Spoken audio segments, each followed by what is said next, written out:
जो तुम्हारे पास में होगा ना, उसको पहचानने में तुम्हारा पूरा जीवन निकल जाएगा।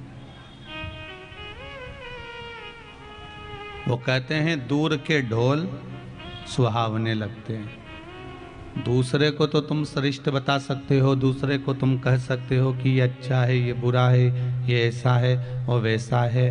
आप दूसरे को तो कह सकते हो कि वो ऐसा वो वैसा, और दूसरे के लिए आप वर्णन भी कर सकते हो, दूसरे के लिए आप कह भी सकते हो। पर जो करीब में है, जो नज़दीक में है, जो तुम्हारे पास में है, जो तुम्हारे बिल्कुल साथ में रह रहा हो, नज़दीक में रह रहा हो, तुम्हारे पास में रह रहा हो, उसको पहचानना बड़ा कठिन है। उसी तरह भगवान विष्णु वैकुंठ निवास करते हैं, भगवान ब्रह्मदेव ब्रह्मलोक में निवास करते हैं, और भगवान शंकर मृत्यु लोक में निवास करते हैं। भगवान शिव का जो निवास है वो मृत्यु लोक, पृथ्वी, इस कैलाश पर्वत पर, इस मृत्यु लोक में, इस भूमि पर उनका निवास है।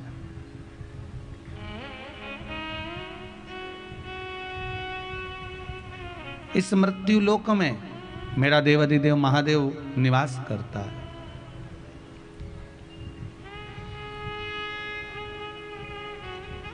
हम उसी को नहीं पहचान पाते। जो बिल्कुल करीब में होगा, बिल्कुल पास में होगा, बिल्कुल नजदीक में होगा, उसको पहचानने में पूरा जीवन निकल जाएगा। पत्नी पति को नहीं पहचान पाती, पति पत्नी को नहीं पहचान पाता, बच्चे माँ बाप को नहीं पहचान पाते। जब वो चले जाएं, माता पिता चले गए, तब बच्चों को समझ में आया कि माता पिता थे तो हमारा जीवन कैसा था, हमारे जीवन की श्रेष्ठता कैसी थी, हमारे जीवन का आनंद कैसा था। एक बात पहले भी कथा में कही, आज फिर कहते हैं कि माता पिता कल्प वृक्ष की तरह है।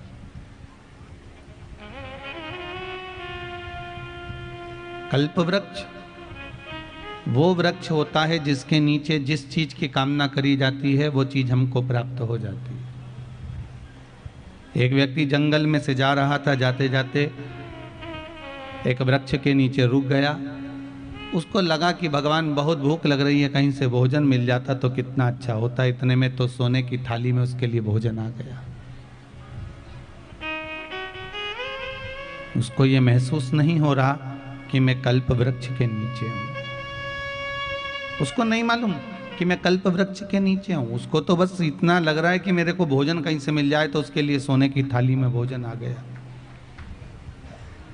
थोड़ी देर बाद उसके मन में आया, भोजन तो कर लिया है, अब कहीं से अच्छा मखमल का गादी तकिया मिल जाए, कहीं कम्बल ब्लैंकेट अच्छा मिल जाए तो मैं सो जाऊं। भगवान ने ऐसी कृपा करी क्योंकि कल्प वृक्ष के नीचे था। कल्प वृक्ष के नीचे जिस चीज़ की कामना करेगा वो चीज़ आएगा। उसके लिए गादी तकिया आ गया, ब्लैंकेट अच्छा आ गया, कम्बल आ गया। उसको ओढ़कर बस लेटा ही था, इतने में उसके मन में आ गया और कहीं से शेर आ गया और मुझे खा गया तो। अब इतनी देर में शेर भी आ गया और उसको निपटा के चले भी गया। उसको भान नहीं हो पाया कि मैं कल्प वृक्ष के नीचे हूँ। कल्प वृक्ष के नीचे जिस चीज की हम कामना करते हैं, कल्प वृक्ष के नीचे हम जिस वस्तु को सोचते हैं, कल्प वृक्ष के नीचे हम जिस चीज की कामना में डूबे रहते हैं वो हमारे सामने आ जाती है। बच्चों के लिए माता पिता कल्प वृक्ष की तरह हैं। वो जो कामना करते हैं माता पिता के सामने कहते हैं। माता पिता भले कहीं से भी लाए, कर्जा कर कर लाए और ला कर देता ही है। वो माता पिता कल्प वृक्ष हैं। वो माता पिता कल्प वृक्ष की तरह होते हैं। उनको पहचानना कठिन है, उनको जानना कठिन। पत्नी पति को नहीं पहचान पाती, पति पत्नी को नहीं पहचान पाता।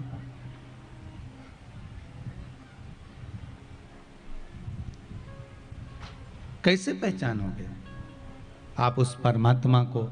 जो नजदीक में होता है, जो पास में होता है, उसको पहचान करना बहुत कठिन है महाराज। सारी दुनिया तारीफ करती है कि तुम्हारा पति बहुत अच्छा है, बहुत व्यवहारिक है, बहुत सेवा भावी है, पर घर के लोग कभी तारीफ नहीं करते उस व्यक्ति की कि वो ठीक है कि अच्छा है कि बुरा है। बहू के लिए पूरा मोहल्ले के लोग कह देंगे आपकी बहू अच्छी है, बहुत सेवा भावी है, बहुत आगे से आगे काम करती है, जहाँ जाती है वहाँ आगे बढ़कर कार्य करती है, सब कह देंगे, पर घर की सास कभी नहीं कहेगी कि मेरी बहू अच्छी है। पूरा मोहल्ला, पूरी समाज, पूरा गांव कह देगा कि ये बहुत अच्छी है, बहुत अच्छा व्यक्ति है, तुम्हारा लड़का बहुत अच्छा है, तुम्हारा बेटा बहुत अच्छा है, तुम्हारे ससुर बहुत अच्छे हैं, तुम्हारी सास बहुत अच्छी है। ये दुनिया के लोग तारीफ कर देंगे, पर घर का व्यक्ति कभी तारीफ नहीं करेगा, क्योंकि वो उनको पहचाना ही नहीं है ना भैया।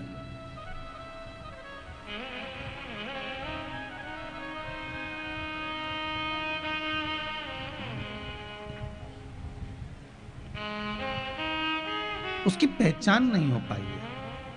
और इन नैनों से, इस दृष्टि से, जिस दिन हमने परमात्मा की पहचान कर ली,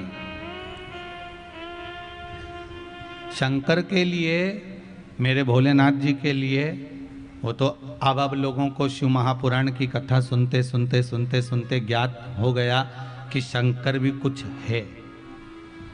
नहीं तो इससे पहले तो लोगों ने शिव जी को ऐसा दबा दिया था कि शिव जी के मंदिर में लोग नहीं जाते थे। केवल एक सावन के महीने में चले गए तो चले गए, एक शिवरात्रि पर चले गए तो चले गए, इसके सिवाय कोई शिव मंदिर में जाना नहीं पसंद करता था।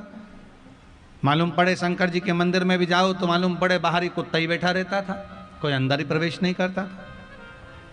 शिव मंदिर में इतनी धूल जमी होती थी, इतना कचरा पड़ा होता था कि लोग शिव मंदिर में नहीं जाते थे अंदर।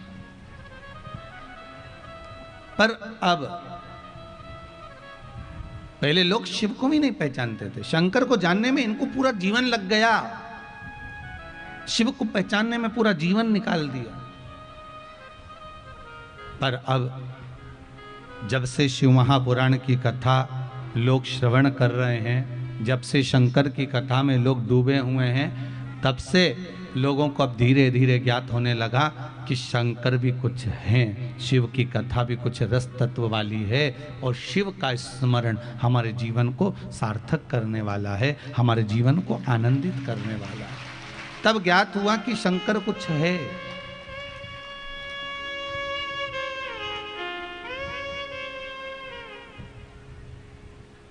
वो केवल संसार के लोगों को ही नहीं देता, मेरा देवाधिदेव महादेव केवल संसार के लोगों को ही नहीं देता, मेरा देवाधिदेव महादेव तो भगवान को भी देता है। मेरे राम जी महाराज जब लंका पर चढ़ाई करते हैं, उससे पहले रामेश्वर धाम की स्थापना करते हैं। मेरे कृष्ण जब द्वारका का निवास करते हैं तो पहले नागेश्वर की स्थापना करते हैं।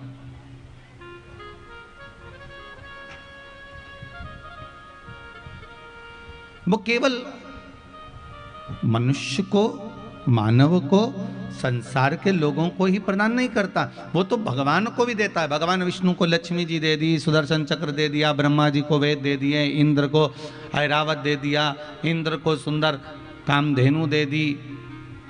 ऐसा कौन है जिसको नहीं दिया? चोर को कुबेर बना दिया। फिर हमें क्यों खाली छोड़ेगा वो?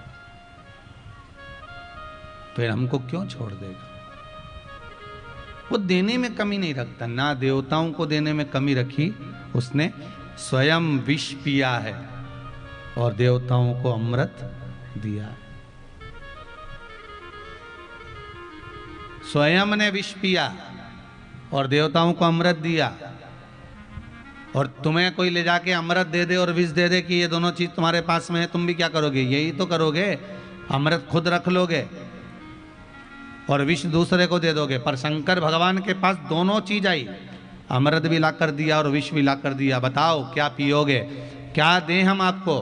शंकर भगवान कहते हैं काम करो, अमृत तुम पी लो, विष मुझे दे दो, क्योंकि मुझे मालूम है ये विष कोई नहीं पिएगा, ये विष कोई पी भी नहीं सकता, ये विष आप मुझे दे दीजिए, विष मुझे दो आप, मैं पीऊंगा। क्योंकि जो अमृत पीता है वो देव कहलाता है, जो विष पीता है वो महादेव कहलाता है। कोई विष पीने वाला कोई साधारण नहीं हो सकता। जिसने बहुत बहुत पिया है महाराज उस विष को। घर में दो तरह की बहू होती है, एक छोटी बहू एक बड़ी बहू। छोटी बहू को लगता है कि बड़ी ने तो कुछ करा ही नहीं है, अरे जिंदगी में सबसे पहले वही आई है और उसी ने सबसे ज्यादा विष पिया है। सास के ताने, सास के शब्द, सास के अपशब्द, ना जाने कितना कितना सहन करा है, पूरे परिवार को लेकर चली है, आगे बढ़ बढ़कर उसने काम किया है। भले कैसी भी रही, बुरी रही, भली रही, पर करती रही है। विष तो पिया उसने अपनी जिंदगी में, विष तो धारण करा उसने अपने जीवन में, विष पिया। सबको अमृत दिया, स्वयं विष पी गया, वो साधारण नहीं हो सकता।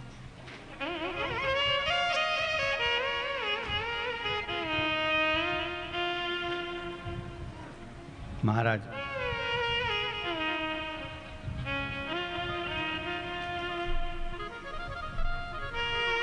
देवों को अमृत तत्व की प्राप्ति होती है।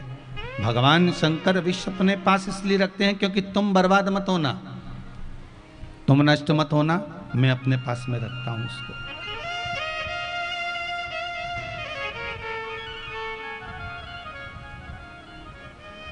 इसलिए शायद कहते हैं विषधारी हो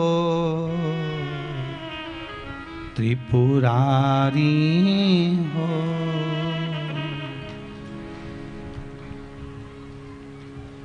हे विषधर, हे त्रिपुरारी, हे संकटहारी।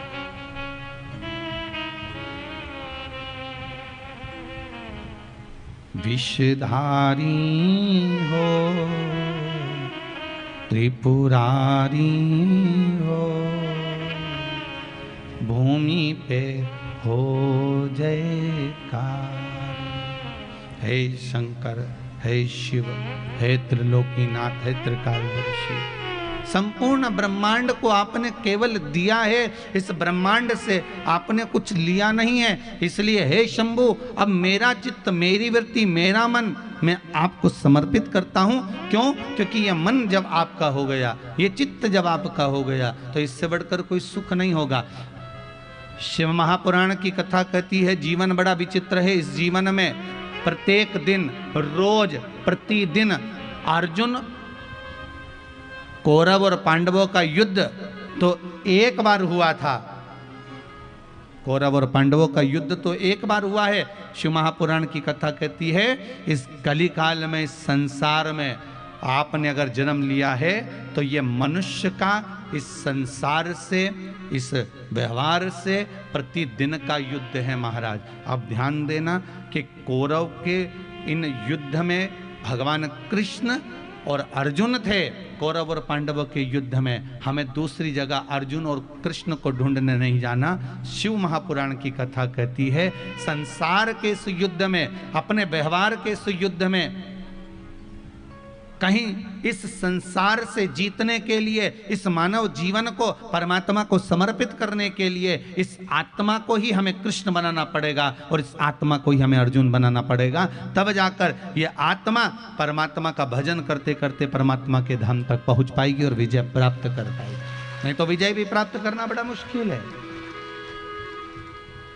इसकी प्राप्ति बड़ी कठिन है। हमें उसके ऊपर समर्पित होकर चलना। और जिस दिन हमारा समर्पण पूर्ण हो जाएगा, जिस दिन हमारा समर्पण श्रेष्ठता की ओर हो जाएगा, फिर हमको भटकना नहीं।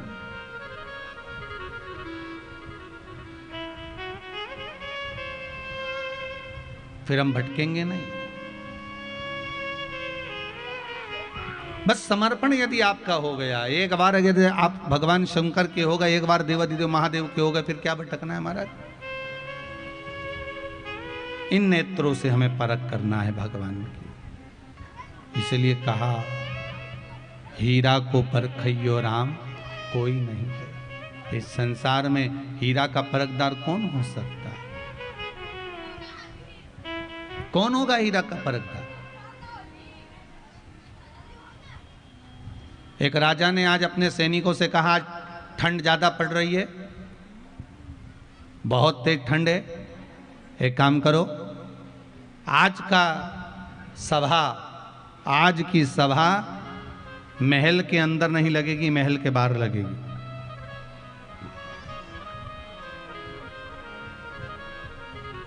आज इस सभा को हम महल के अंदर नहीं लगाएंगे, आज इस सभा को हम महल के बाहर लगाएंगे। अब बाहर सभा लगी, महल के बाहर, और महल के बाहर सभा लगी। इतने में उस सभा में एक हीरा लेकर एक व्यापारी आ गया। उसके पास में 2 बड़े बड़े हीरे थे और दोनों हीरे बड़े सुंदर थे। ऐसा लगता है कि दोनों कोहिनूर हीरा हो, और हीरा बड़ा सुंदर, दो ही हीरे और बड़े बड़े सुंदर हीरे, और अच्छे बड़े बड़े। शायद राजघराने में से हीरे भी नहीं थे, शायद राजघराने में इतने सुंदर हीरे भी नहीं होंगे जो हीरे उस व्यापारी के पास में थे। बड़े सुंदर हीरे को देखा, राजा के महल के बाहर जाकर खड़ा हुआ, जहां पर सभा लगी हुई थी उस सभा में हाथ जोड़कर कहा, महाराज हमारा मन है आपसे कुछ कहना चाहते हैं। दरबारियों ने कहा, क्या कहना चाहते हो, पहले हमें बताओ। नहीं नहीं, हमें महाराज से कहना है, महाराज हमको आपसे कुछ कहना है। महाराज जी बोले, बोलो क्या बात है, क्या बोलना चाहते हो। महाराज जी केवल इतना सा कहना चाहते हैं कि मेरे पास में 2 कोहिनूर हीरे हैं, 2 हीरे हैं मेरे पास में, पर ये हीरे में एक हीरा असली है और एक हीरा नकली है।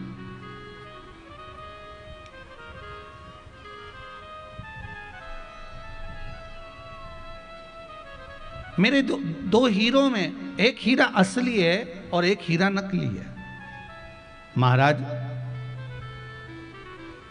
इतना सा चाहता हूं, यदि आपने या आपकी सभा में जितने मंत्री बैठे हुए हैं, जितने विद्वान से विद्वान बैठे हुए हैं, जितने ज्ञानी से ज्ञानी बैठे हुए हैं, अब राजा की सभा में कौन नहीं होता, विद्वान से विद्वान, ब्राह्मण भी होते, पंडित भी होते, साधुजन भी होते, संतजन भी होते, मंत्री भी होते, संतरी भी होते, जो सारे जितने बैठे हुए हैं, जितने सैनिक, जितने मंत्री, जितने सभासद, जितने बैठे हुए हैं, जितने जोहरी बैठे हुए हैं, मेरा निवेदन है, अगर आपकी सभा में और आप बता दोगे कि असली हीरा कौन सा है और नकली हीरा कौन सा है, आपने बता दिया असली कौन सा है, तो मैं असली हीरा आपको देकर चले जाऊंगा। और अगर नहीं बताया तो आपसे हीरे की कीमत लेकर आऊंगा, क्योंकि मैं सारे राज्यों में घूमता घूमता आया हूं, हर राज्य में मैं जीतता आया हूं, क्योंकि आज तक कोई मिला ही नहीं कि जिसने बता दिया कि इसमें असली हीरा कौन सा। जितने का हीरा है उतने का रुपया मैं आपसे लेकर जाऊंगा। अगर आपने गलत उत्तर दिया तो, अगर हीरा असली बता दिया तो वो हीरा आपका, और हीरा असली नहीं बता पाए तो उस हीरे की कीमत आपको देना है, वो हीरे की कीमत आपको देना पड़ेगी। राजा ने कहा, बड़े बुरे फंसे, अगर हीरा मालूम पड़ गया तो ठीक है कि मिल जाएगा, और अपने राज्य में इतना सुंदर हीरा है भी नहीं और इतना बढ़िया हीरा अपने को प्राप्त हो जाएगा। पर दिक्कत इस बात की है, अगर हीरा नहीं पहचान में आया तो बताओ 5-10 करोड़ रुपए तो वैसे ही देना पड़ेगा, और ना जाने कितने ले जाए इसका क्या भरोसा है, क्योंकि 10 करोड़ से कम का हीरा तो दिख नहीं दिया। अब इतना हीरे का पेमेंट तो देना ही पड़ेगा। फिर भी राजा ने कहा, हमारे पास में बहुत अच्छे अच्छे जोहरी बैठे हुए हैं, हमारे पास में बहुत बड़े बड़े सभासद बैठे हुए हैं, हमारे पास में बहुत बड़े बड़े मंत्री बैठे हुए हैं, सब बताएंगे कि हीरा कौन सा असली है कौन सा नकली है, ये सब बताएंगे। राजा ने सबको कहा, जाओ देखो जरा, जाते जाओ। अब कुछ तो उठ के जाने लगे, पर कुछ के मन में आया, अगर हमने बता दिया और ये नकली निकला तो राजा हमारा माथा खा जाएगा, हम तो उठे ही नहीं तो अच्छा है। अब आधे उठ नहीं रहे, कोई जा रहा है, कोई आ रहा है, कोई नहीं जा रहा, कोई नहीं आ रहा, आधे जा रहे हैं, आधे आ रहे हैं, उठते ही सब हार गए, कोई उठने को तैयार नहीं हुआ, कुछ लोग गए तो उत्तर दे नहीं पाए। आखिरी में एक अंधा व्यक्ति बाहर खड़ा हुआ था, कोई अंधा बाबा बाहर खड़ा हुआ था। उस अंधे बाबा ने अंदर सूचना पहुंचाई कि मेरे को आवाज सुनाई दिए कि कोई 2 हीरे लेकर आया है और वो हीरे पूछ रहा है इसमें असली कौन सा नकली कौन सा। तो अंधा बाबा बोला मुझे अंदर ले चलो, मैं बता सकता हूं कि असली हीरा कौन सा है और नकली हीरा कौन सा है। सैनिक लोग हंसने लगे, बताओ एक तो आंख से अंधा, हीरे को तो देख नहीं सकता और असली और नकली बताएगा कैसे ये। एक तो आंख से अंधा है, अब असली और नकली हीरा ये बताएगा कैसे। फिर भी अंदर ले गए, सैनिकों ने जाकर कहा महाराज दरवाजे पर एक अंधा बाबा आया है, अंधा बाबा कह रहा है कि हीरा मैं बताऊंगा। राजा ने कहा लेके आओ उसको, अंदर लेके आओ। राजा ने कहा महाराज आपको मालूम है आप आंख से अंधे हो। बाबा बोला हाँ गुरु, हाँ महाराज जी मेरे को मालूम, मेरी आंखें नहीं है, बचपन से मेरी आंख गई हुई है। अच्छा तो आप कैसे बता सकते हो कि हीरा असली है कि नकली? अंधे बाबा बोले ये तो हीरा देख के बताऊंगा। तो आंख तो है ही नहीं, देखोगे क्या? नहीं मुझे बताना है बस आप मुझे। अब राजा ने मन में सोचा एक ने भी तो नहीं बताया, अब जो होगा देखा जाएगा, इस अंधे पर विश्वास करो। और अंधे पर विश्वास करा, अंधे को ले जाकर हीरे के पास खड़ा करा, हीरे के पास खड़ा करा। हीरे को देखकर अंधे ने बता दिया कि ये हीरा असली है और ये हीरा नकली है, पहचान कर बता दिया उसने। अंधे ने कह दिया ये हीरा असली है, ये हीरा नकली है। जैसे ही अंधे ने कहा, जो जोहरी था जो हीरा लेकर आया था व्यापारी, उसने कह दिया बिल्कुल सही बोला ये अंधा, ये अंधा बाबा बिल्कुल सही बोला है, ये हीरा असली है।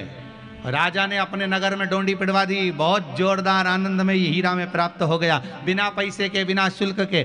सारा तैयारी होने लगी, नगर में डोंडियां पिटने लगी, दरवाजे पर द्वार पर घी के दिए जलने लगे, पूरे नगर में आनंद हो गया। करोड़ों रुपए का हीरा आज फ्री में मिल गया इस अंधे के चक्कर में, इस अंधे बाबा के चक्कर में। पर राजा के हृदय में खलबली मची रही कि अंधा जब अच्छे अच्छे व्यापारी नहीं पहचान पाए, जोहरी नहीं पहचान पाए, सैनिक नहीं पहचान पाए, सभासद नहीं पहचान पाए, तो ये अंधे ने कैसे पहचान लिया?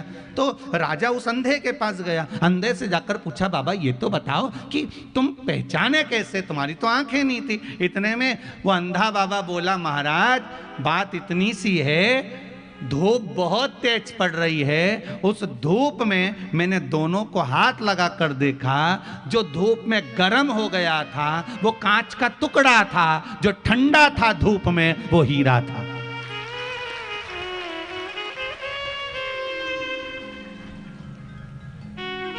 भारी से भारी धूप में भी कांच गर्म हो जाता है, भारी से भारी तपन में भी, भारी से भारी धूप में कांच गर्म हो जाता है, पर भारी से भारी धूप में हीरा कभी गर्म नहीं होता, हीरा हमेशा ठंडा की ठंडा रहता है। शिव महापुराण की कथा यही कहती है कि दुनिया में कितना भी दुख आए, कितनी भी तेज गर्मी पड़े, दुख की, गर्मी काई की, दुख की, धूप काई की, दुख की, तकलीफ कितनी भी आए, दुख कितना भी आए, तकलीफ कितनी भी रहे, कष्ट कितना भी आए, रोग कितना भी बढ़ जाए, बीमारी कितनी भी आए, पर शिव महापुराण की कथा कहती है कि तुम्हारे चेहरे पर क्रोध नहीं आना चाहिए। समझ जाना कि तुम कांच के हो। अगर तुम्हारा चेहरा ठंडक है, तुम्हारे मुख पर राम नाम, कृष्ण नाम, शिव नाम समाया है, तुम्हारे भीतर भगवान अगर समाया है, तो तुम्हारे चेहरे की रौनक नहीं गिरना चाहिए। समझ लेना कि तुम असली हीरे हो।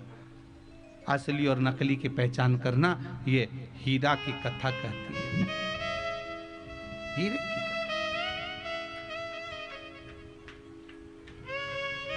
थोड़ा सा दुख आया और मालूम पड़े आप इतने दुखी हो गए, इतने चिंतित हो गए, इतने चिंतित हो गए कि घर के लोगों को भी लगने लगा किसी को चिंता ज्यादा है।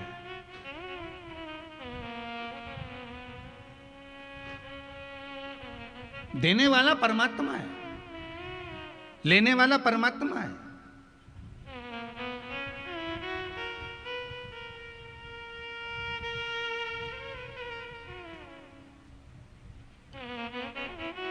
कल किसी ने व्हाट्सएप पर मैसेज करा था, पटना से कोई मैसेज करे होंगे, ऑफिस में गया था, कथा सुन रहे हैं, उन्होंने मैसेज करा था गुरुजी से कहना हमारा आने का कथा में बड़ा मन था, पर क्या करें हम कथा में पहुंच नहीं पाए शेर घाटी, क्योंकि अभी ये कोरोना महामारी में हमारा जो पति है वो शांत हो गया था और मेरा बेटा भी उसी बीमारी में कोरोना महामारी में चले गया था। दुख तो इस जीवन में इतना है, पर क्या करें, हम आते कथा में पर हम कैसे आए, बड़ा दुख हमारी जिंदगी में आ गया। अगर वो कथा सुन रहे हैं, पटना में बैठकर भी अगर इस कथा को सुन रहे हैं, तो उनसे निवेदन करूंगा, देने वाला भी मेरा महादेव है और लेने वाला भी महादेव है।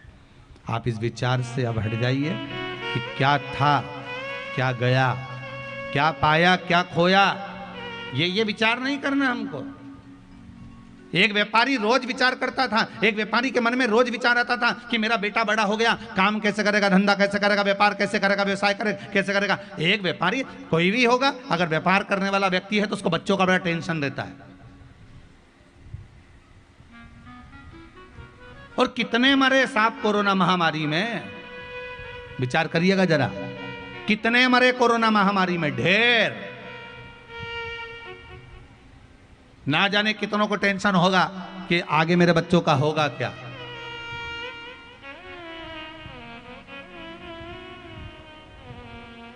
आगे मेरे बच्चों का होगा क्या।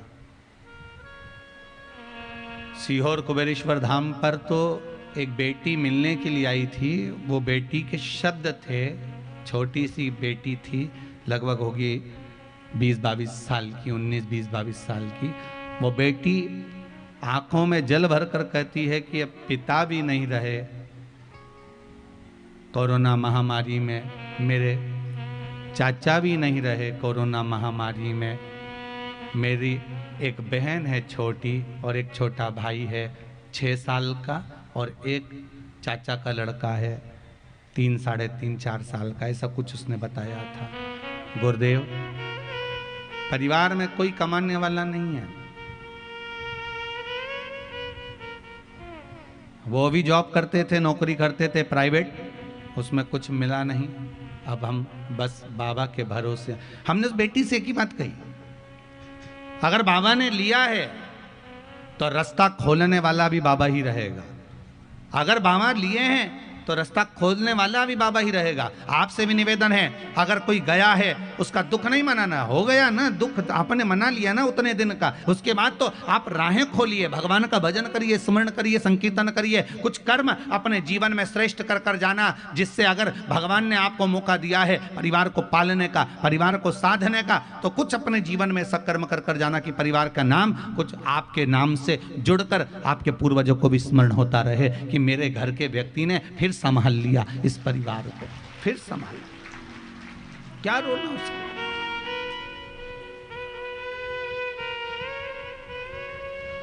व्यापारी के मन में दुख रहता है, मेरा बेटा क्या करेगा। और केवल व्यापारी के मन में दुख नहीं है, आप जितने लोग कथा में बैठे हो ना, सबको टेंशन रहती है, हमारे बच्चे का क्या होगा, गुरुजी इसको आशीर्वाद दे दो, ये अच्छा कर लेगा, ये अच्छा कर लेगा।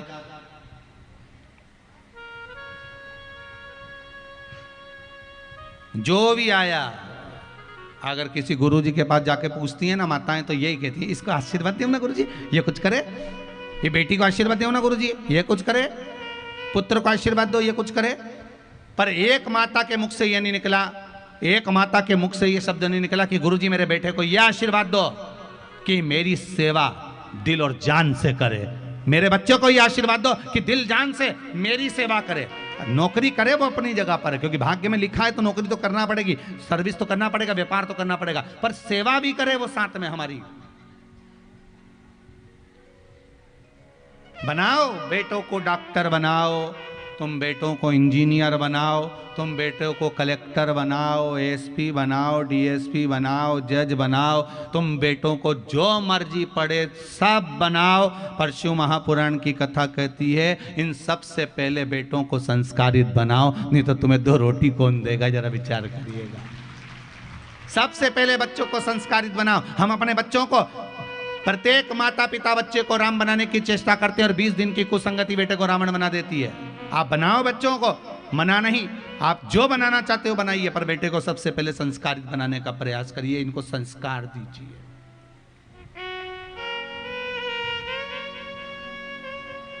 इनको संस्कार होना जरूरी। आज हम नहीं दे पा रहे महाराज, बहुत कठिन है संस्कार देना भी।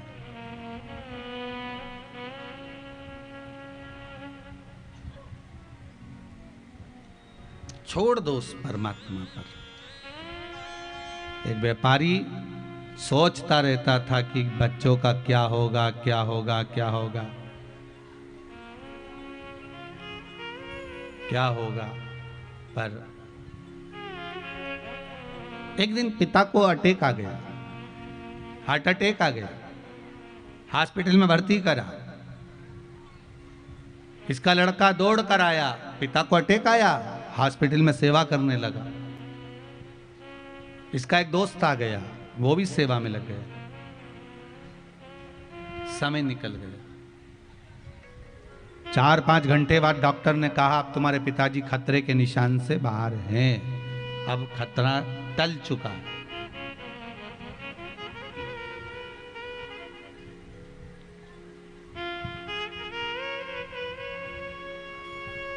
दोनों व्यापारी का लड़का और दोस्त बाहर गए, आइसक्रीम खाने लगे। मित्र ने कहा तुझे टेंशन नहीं हो रही, तेरे पापा को अटैक आ गया, अब ना जाने क्या होगा, तेरा व्यापार कैसे चलेगा, क्या होगा क्या नहीं होगा, तेरे को चिंता नहीं, तेरे को टेंशन नहीं, और तू यहाँ आइसक्रीम खा रहा है।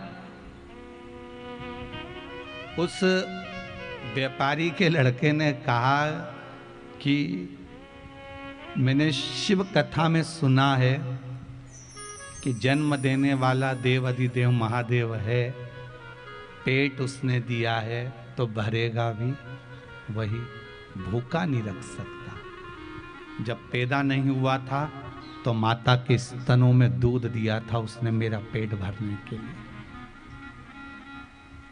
फिर क्यों गम करूं मैं, किस बात का मैं दुख करूं, किस बात का। देगा, बस हमें उसको पहचानना है, हमें उसकी पहचान करना है। और जिस दिन हमें उसकी पहचान हो गई, एक बार हमने परमात्मा को पहचान लिया, पर उसको पहचानोगे कैसे कि वो कब आता है, कब जाता है, कब क्या कर जाता है, भरोसा नहीं, विश्वास नहीं। अभी इन पत्रों में, इतने पत्रों में ढेर सारी बातें लिखकर भेजी है महाराज, पर यहाँ एक माँ ने लिखा है, साधना जी चौधरी हैं, मुजफ्फरपुर से आई हैं। इन्होंने लिखा है, गुरुदेव हमारी बहन की चचेरी सास की तबीयत बहुत खराब थी, डॉक्टर जवाब दे दिए थे। श्री शिवाय नमस्तुभ्यम। श्री शिवाय नमस्तुभ्यम गुरुजी। आनंद करिए, कैसे हैं जी? ठीक है। मुजफ्फरपुर से आई हैं दीदी आप जी। आपने लिखा है इसमें किनका स्वास्थ्य गड़बड़ हो गया था? बहन की सास थी उनका। अब ठीक है एकदम? एकदम ठीक हुई, 2 घंटा में उतर गई वेंटिलेटर पर से। आपने मंत्र जाप किया था जी, उसका फल मिला ना आपको? वेंटिलेटर से हटा दिया आप, अब तो ठीक है बिल्कुल। श्री सब परिवार आए हुए हैं। पूरा परिवार आया है क्या? जी। अच्छा अच्छा, कहाँ कहाँ बैठे हैं, जरा खड़े हो परिवार वाले। वहाँ पर सासू माँ को लाए हुए हैं वहाँ पर। अच्छा अच्छा अच्छा, बहुत बहुत साधुवाद जी, बहुत बहुत साधुवाद, बहुत बहुत साधुवाद। बैठिए बैठिए बैठिए बैठिए, विराजिए। श्री एक बार गुरुजी आशीर्वाद दे दीजिए जो हम भी जैसे कराए। शिव महापुराण कथा आप आए हो ना विश्वास लेकर, तो बाबा आपके साथ में जरूर आएगा, पक्का है, एक बार शिव पुराण जरूर करवाएगा। श्री शिवाय नमस्ते। आपने लिखा है हमारी बहन की चचेरी सास का बहुत तबीयत खराब था, वेंटिलेटर पर थी, डॉक्टर ने कह दिया था आधे घंटे में इनके प्राण छूट जाएंगे, पर बाबा देव अधिदेव महादेव की उस समय पर कथा चल रही थी, पूर्णिमा शिव महापुराण की कथा चल रही थी, आपने लिखा है, जो आस्था चैनल पर आ रही थी। पूर्णिमा शिव महापुराण की कथा में हमने श्रवण करा था कि शिव जी के नाम का मंत्र जाप करना चाहिए। उस मंत्र जाप को हमने दोनों बहनों ने मिलकर जो करना प्रारंभ करा, वेंटिलेटर से नीचे उतार दिया और वो ठीक हो गई। ये बाबा की कृपा है। आपका मंत्र, आपका विश्वास और आपकी श्रद्धा मूल होती है। और एक बात बहुत सुंदर लिखी है कि बाबा से विनती कर कर जा रहे हैं और प्रार्थना है कि एक बार शिव महापुराण की कथा हम भी कराएं। बस ऐसी प्रार्थना बाबा से। हम तो कहेंगे, आपने बाबा से कह दी ना, अर्जी लगा दी है तो बाबा करा ही देगा, ये पक्का। इस मामले में तो आप दिलीप अग्रवाल जी से पूछ सकते हो। ये अर्जी लगा के आए थे 2-3 साल पहले, तो बाबा ने कराई थी। कैसे ही कराई, समय निकाल कर। बीच में लॉकडाउन भी आया, कोई प्रॉब्लम भी आती चली गई, पर बाबा ने करा दिया। बस उससे निवेदन कर दो तो वो कहीं से भी कराएगा, उसकी मर्जी है, उसको कराना कराना उसका मन। ये रांची से गौतम जी आए हुए हैं महाराज, 2 बार, एक बार सीओर आ चुके हैं ये कथा लेने के लिए, मात्र गौशाला की कथा लेने के लिए सीओर आ चुके हैं, एक बार कुबेरेश्वर धाम में, और फिर वापिस आए कि गुरुदेव बस कथा की तारीख दीजिए। बाबा कृपा क्यों, बस उससे विनय कर जाओ। हम तो आपसे भी कहेंगे उससे निवेदन कर जाओ, जब वो कृपा करेगा तब अवश्य मिलेगी। क्योंकि अभी तो कथाएं खैर बाबा की कृपा से 2023 तक तो बड़ी मुश्किल है, पर फिर भी बाबा जो कृपा करेगा, कहीं बीच बीच में योग लगाता रहेगा तो कथा बाबा दे ही रहेगा। श्री शिवाय नमस्तुभ्यं। रांची गौशाला के लिए आप कथा लेने के लिए आए हैं, बहुत बहुत साधुवाद।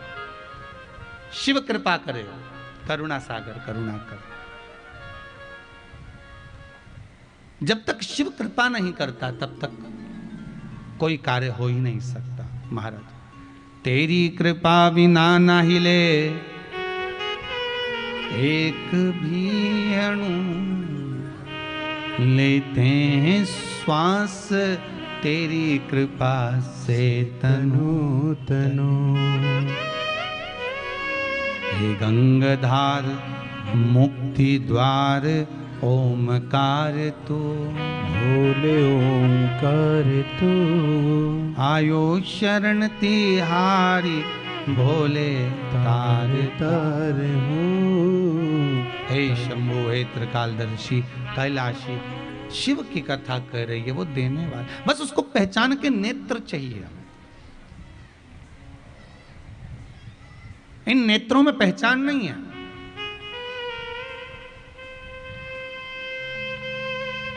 इन नेत्रों में जिस दिन पहचान आ जाएगी ना, उस दिन जीवन सार्थक हो जाएगा। पत्नी पति को नहीं पहचान पाती। एक पति पत्नी बगीचे में घूम रहे थे, गार्डन में घूमते घूमते सामने से कुत्ता आ गया। अब कुत्ता आया, पत्नी को लगा ये मुझे काट खाएगा। दोनों पति पत्नी पीछे हुए, कुत्ता और आगे बढ़ा, दोनों पति पत्नी और पीछे हुए, कुत्ता और आगे बढ़ा, पति पत्नी दोनों पीछे हुए। पति को लगा ये कुत्ता मेरी पत्नी को ना काट खाए।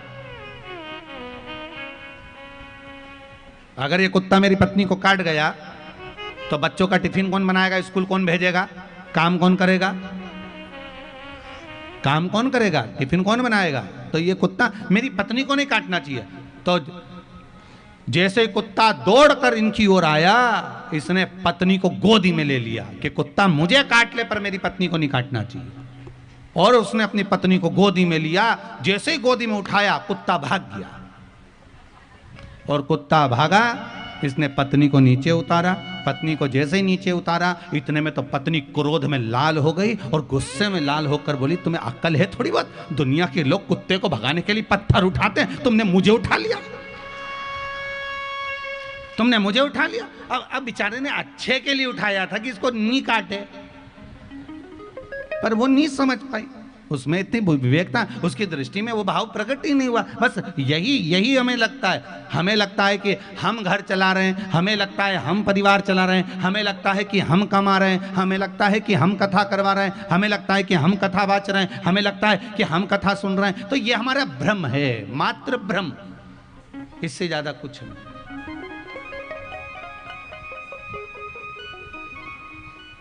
ये केवल हमारा भ्रम है। हाँ, हम कुछ नहीं कर रहे। भोले आपकी कृपा से सब काम हो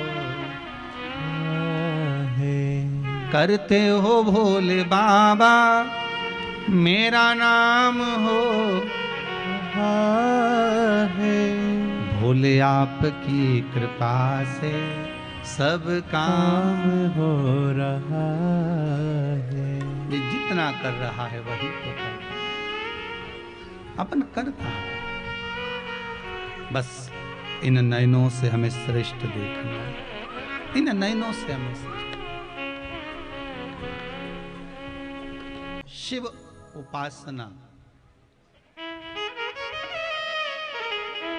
शिव की भक्ति, शंकर की आराधना कभी हारने नहीं दे सकती। शिव उपासना, शंकर की भक्ति, शंकर भगवान की आराधना, शंकर भगवान की उपासना कभी हारने नहीं दे सकती।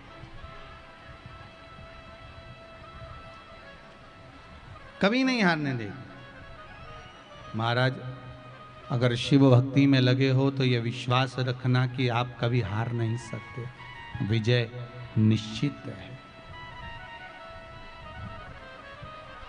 विजेता निश्चित है। कुछ माताओं ने अपना अपना भाव लिखा है पत्र में। किसी ने लिखा है कि मुझे ये कष्ट है, किसी ने लिखा है ये कष्ट है। उसका निवारण कैसे होगा? एक बात आपको फिर कह दें, बहुत ध्यान से सुनिएगा।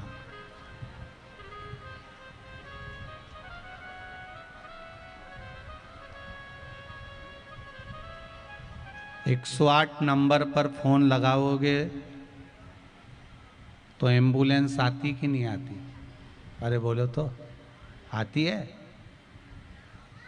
108 पर आपने फोन लगाया तो पुलिस भी आ जाती है, एम्बुलेंस भी आ जाती है, डॉक्टर भी आ जाता है, गाड़ी आके खड़ी हो जाती है। और यदि 108 बार श्री शिवाय नमस्तुभ्यम का जाप करोगे तो देवाधिदेव महादेव आएगा कि नहीं आएगा? ये विचार करिएगा थोड़ा सा। जब एम्बुलेंस आ सकती है 108 फोन लगाने पर, तो 108 बार उसका स्मरण करने पर तुम्हारा दुख नहीं मिटेगा क्या? आप जो कष्ट है जीवन में, दुख है, तकलीफ है, रोग है, बीमारी है, घर में कोई प्रॉब्लम है, हमें 10 जगह पर नहीं भटकना, हमें कहीं जाकर बोलना नहीं, हमें तो केवल शिव का भजन करना। एक लोटा पानी शंकर जी पे ले जाकर चढ़ा देना है। वो कहते हैं एक लोटा पानी और महादेव सबसे बड़ा दानी। बस इतना याद रखो, एक लोटा पानी चढ़ाया और दानी ने तुम्हारे ऊपर दान करना प्रारंभ कर दिया। फिर कोई टेंशन है ही नहीं। अब चिंता करने की अब जरूरत क्या है? अब टेंशन लेने की जरूरत क्या है? आप तो केवल एक लोटा पानी चढ़ाने का नियम जरूर बनाओ। कोई ना कोई अगर तुमने नियम बनाया है ना, तो वो नियम तुम्हारा अगर है तो शिव उसको साथ लेगा। नियम होना जरूरी है, कुछ भी नियम बनाओ पर बनाओ। एक कथा पहले कही थी, आप लोगों को ध्यान में होगा। एक गुरुजी ने अपने चेले से कह दिया, नियम ले कोई सा भी, ले नियम। तो क्या गुरुजी मैं नौकरी करूं, सर्विस करूं, काम करूं, व्यापार करूं कि तुम्हारा नियम लो? नियम तो लेना पड़ेगा। कोई भी एक नियम बना ले। तो उसने सोचा नियम क्या लूं? तो उसने नियम लिया कि मेरे पास में एक कुम्हार का घर है, और कुम्हार का घर है तो वो मटका बनाता है, सुराही बनाता है। तो मैं एक काम करता हूँ, मेरे बिल्कुल बाजू में ही तो रहता है। एक नियम मंदिर जाने का नियम बनाऊंगा, जा पाया नहीं जा पाया। कहीं जाने का नियम बनाऊंगा, जा पाया ना जा पाया। व्रत का नियम बनाऊंगा, उपवास कर पाया ना कर पाया। दान देने का नियम बनवाऊंगा तो वो दान कर पाया ना कर पाया। तो एक काम करता हूँ, रोज प्रतिदिन जब तक कुम्हार का मुंह नहीं देख लूंगा तब तक रोटी नहीं खाऊंगा, पक्का। अब कुम्हार का मुंह देखूंगा तब मैं रोटी खाऊंगा।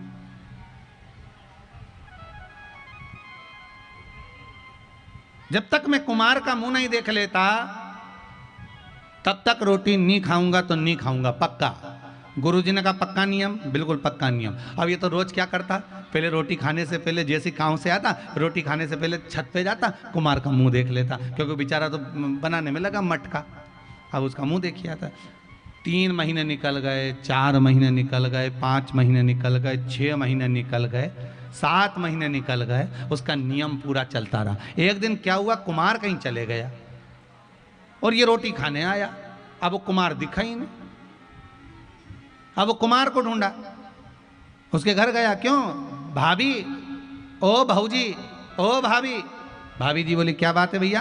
क्यों वो भैया कहाँ गए? कुमार भैया तो क्या, वो तो मिट्टी लेने गए, मिट्टी खोदने के लिए, मटके के लिए, अच्छा बर्तन बनाने के लिए मिट्टी लेने गए। कहाँ गए? कि उधर गए। अब इसको भूख भी तेज लग रही, इसने ढूंढने निकला, गया गया गया गया। अब वहाँ जहाँ कुमार मिट्टी खोद रहा था वहीं पे उसको एक सोने का हंडा निकल गया। हंडा निकला और इतने में ये पहुंच गया। अब इसने तो हंडा मंडा तो देखा नहीं क्योंकि इसको भूख तेज लग रही थी। इसने कुमार का मुंह देख लिया, दूर से देख लिया। देखते सी बोला देख लिया देख लिया देख लिया देख लिया और भाग गया। अब कुमार को लगा कि इसने सोने का हंडा देख लिया, और देख लिया तो ये राजा के पास जाएगा और राजा के पास जाकर कह देगा तो पूरा सोना भी चले जाएगा। कुमार इसके पीछे भागा दौड़कर, ये आगे आगे भागा क्योंकि इसको भूख लग रही थी। इसको नहीं मालूम कि सोने का अंडा मिला है, इसने तो बस क्या देख लिया और ये भागा। अब कुमार इसके पीछे, ये आगे आगे भागते ये सीधे पहुंच गए घर पे। ये रोटी खाने बैठा, कुमार इसके पीछे दौड़कर पहुंचा हंडा लेकर और कपड़े में ढका हुआ। भैया देख लिया ना तूने? हाँ देख लिया। तो एक काम कर, आधा तू रख ले, आधा मैं रख लूं। इतने में उसने पूछा क्या आधा? उसने कपड़े में से खोल के बताया ये सोने का हंडा निकला था और तूने देख लिया। इतने में उसने मन में सोचा, बताओ मेरे गुरुजी ने कहा था एक नियम बना ले तेरा उद्धार हो जाएगा। मैंने नियम बनाया था मुंह देखने का, मालूम पड़े सोना आधा मिल गया।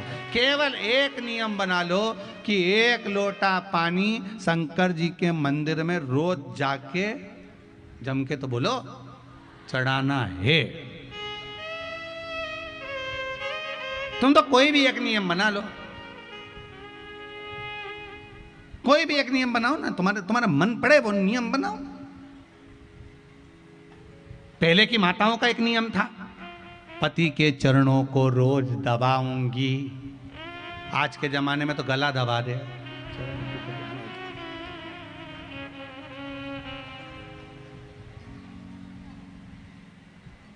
पहले कितना नियम था।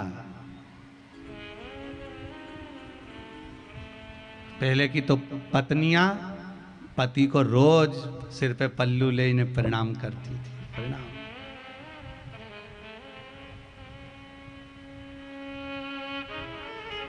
आप में से कितनी माताएं जो अपने पति को रोज प्रणाम करती है? हाथ उठाना। हरी एक हाथ तो उठा लो री। 1 2 3 4 5 6 7 8 9 10 12 10 11 11:30। नहीं वो 11:30 इसलिए उठाया था, गिरा दिया, मैं समझ लिया छठ पे पड़ती होगी। इतनी तो समझे हो, और करवा चौथ और छठ बस इस पे जरूर पढ़ लेती होगी। और किसी ने तो पड़ोसी का देख के उठा दिया होगा है? तुम कम पढ़ोगे, देखा देखी में काम बिगड़ जाता है। देखा देखी तो कभी करना ही मत। पड़ोसन हाथ उठाए तो उसको देखकर कभी मत उठाना। देखा देखी में काम बिगड़ गया था। एक बार कक्षा 8वीं का पेपर, 8th क्लास का एग्जाम, कक्षा 8वीं का पेपर लिखने के लिए आ गया। दिल्ली की सबसे बड़ी मीनार का नाम लिखो। आगे वाले ने लिख दिया दिल्ली में कुतुब मीनार है, पीछे वाले ने आगे वाले का देखकर लिख दिया दिल्ली में कुतिया बीमार है। देखा देखी में काम बिगड़ जाता है, इसलिए देखा देखी तो करना ही मत ही हो। प्रणाम करना चाहिए। नियम तो नियम है, कोई भी एक नियम बना लो कि मैं प्रणाम करूंगी। नियम बनाओ, तुम तो नियम होना चाहिए। बना लो, आज से तुम भी एक नियम बना लो। देखो पाँव पड़ने में फायदा तुम्हारा ही है। पहली बार तुम जब पाँव पड़ोगी ना तो ये पक्का है कि वो भी तुम्हें 500 का नोट तो देगा, पक्का। ये पक्का है कि मिलेगा तो सही, कुछ तो बना लो एक नियम ऐसा। प्रणाम करने में कुछ थोड़ी ना जाता है, नमन करने में कुछ जाए कुछ। ज्यादा कोई नियम नहीं बने तो 1 लोटा पानी मुझे शिव जी को चढ़ाना।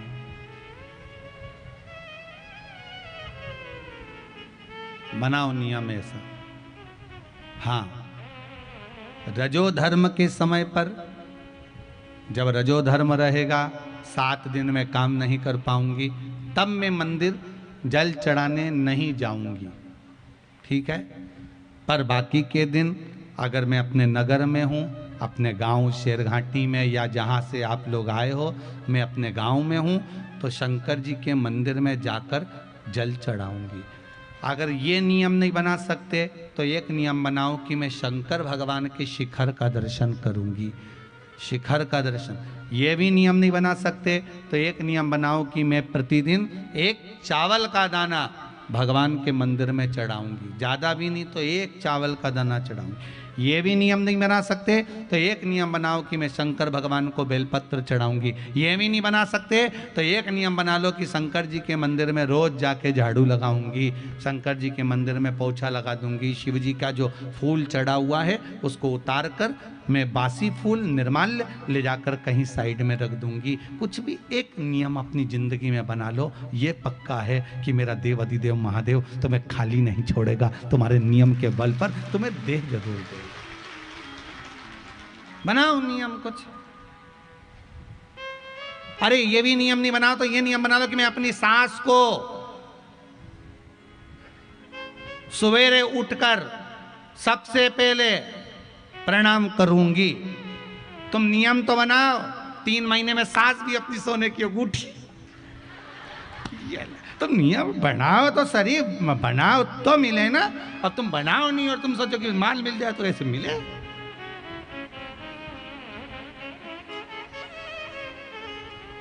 कौन मिलने वाला है आज मन? बनाओ नियम एक कि मैं आज से नियम बनाऊं कि 1 लोटा पानी हर हर महादेव शिव जी को चढ़ाऊंगी। और इतना नियम ये भी नहीं बनाओ तो एक नियम बना लो, मैं अपने मोबाइल पर रात्रि को सोते समय 5 मिनट शिव महापुराण की कथा सुनूंगी, पर सुनूंगी बिना सुने नहीं सोऊंगी। ये भी नियम बना सकते हो। और होगा, कई लोगों ने तो बना के भी रखा होगा। कितनों ने बनाया? जरा हाथ उठाना, कौन को रात में कथा सुन के सोते हो? अरे वाह, बहुत सारे। उधर लो, उधर लो, आप इधर लो। बनाना चाहिए नियम कि मैं कथा सुने बगैर नहीं सुनूं, भले आधा घंटा सुनूं, 15 मिनट सुनूं, 10 मिनट सुनूं, पर सुनूंगी। ये भी मेरा नियम, कथा सुनूंगी। शंभु शरणे पड़ी मांगो घड़ी रे घड़ी, दुख का दया करी ने दर्शन। आपका नियम अगर है तो भगवान उसको निभा देता है। आप नियम बनाइए। शिव महापुराण की कथा कहती है महाराज, शंकर का चरित्र कहता है।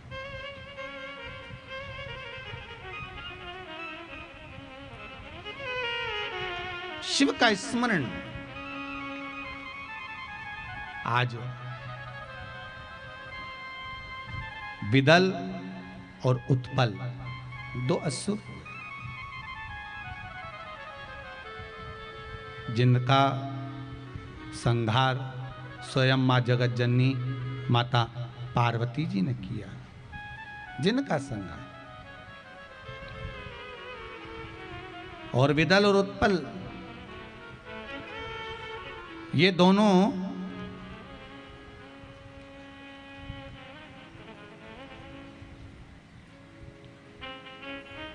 बड़े उपद्रवी थे।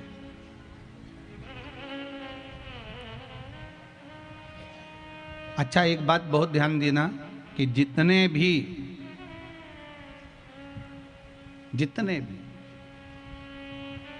असुर हुए, राक्षस हुए, इन्होंने कहीं ना कहीं भगवान की भक्ति को भी प्राप्त करा। अब ये आपके पास में गयासुर था तो असुरी, पर प्रबल था। कितना प्रबल, उसकी प्रबलता कितनी श्रेष्ठतम थी, जरा विचार करिएगा। ये गयासुर जिसकी छाती पर भगवान यज्ञ करना चाहते हैं, हवन यज्ञ करना चाहते हैं।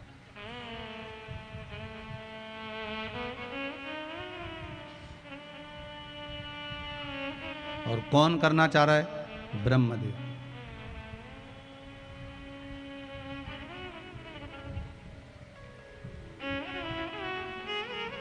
यज्ञ करना चाह रहे हैं। और ब्रह्मा जी ने यह विचार करा कि इस गयासुर की छाती पर ही यज्ञ क्यों करना चाहते हैं? आखिर क्या था ऐसा गयासुर में? गयासुर में इतना बल आखिर क्या था? शिव महापुराण की कथा कहती है, विष्णु पुराण कहती है महाराज, स्कंद पुराण वर्णन करती है कि ये गयासुर कोई साधारण नहीं था। जितना उपद्रवी था उतना भजनावली था। जैसे तारकासुर था वैसा ही गयासुर था।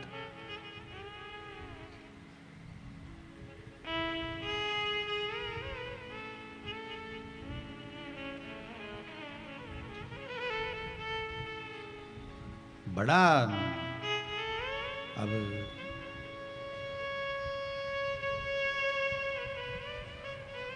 गयासुर की छाती पर यज्ञ।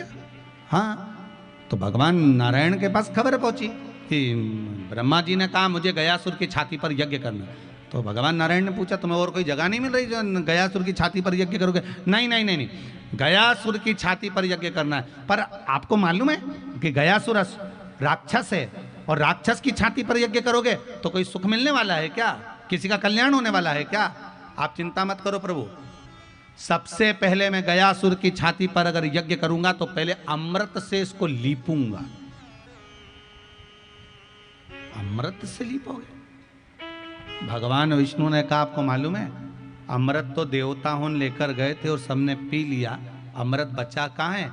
इतने में ब्रह्मा जी ने कहा मुझे मालूम है अमृत एक जगह पर रखा हुआ है और उसको लाकर कोई विद्वान ही दे सकता है। कोई बुद्धि और विवेक में जो तीव्र होगा वो लाकर देगा। और बुद्धि और विवेक में तीव्र कौन हो सकता है? तो इतने में ब्रह्मदेव ने कहा आप चिंता मत करो, दुनिया का सबसे सुंदर पक्षी, दुनिया का सबसे अच्छा बोलने वाला पक्षी, दुनिया का सबसे मीठा बोलने वाला पक्षी, जो सुंदर भी बहुत है, जिसके सामने सारे हंस सारे बगुले फीके हो जाएं, ऐसा पक्षी मैं बुलवाता हूं। वो अमृत ढूंढेगा जो चतुर भी है, विद्वान भी है। तो के वो कौन सा पक्षी है? दुनिया का सबसे सुंदर पक्षी है कौन सा? कौवा। दुनिया का सबसे सुंदर पक्षी था कौवा। इतना सफेद था कौवा कि हंस भी उसके सामने फीके थे। इतना सफेद था कौवा कि उसके सामने बगुले भी फीके थे। इतना सुंदर था कौवा। कौवा इतना मीठा बोलता था कि कोयल की आवाज तो एकदम फीकी है कौवे के सामने। इतना मीठा कौवा बोलता था, इतना सुंदर था, इतना मीठा बोलता था। ब्रह्मा जी ने कौवे को बुलाया, कौवा इधर आओ।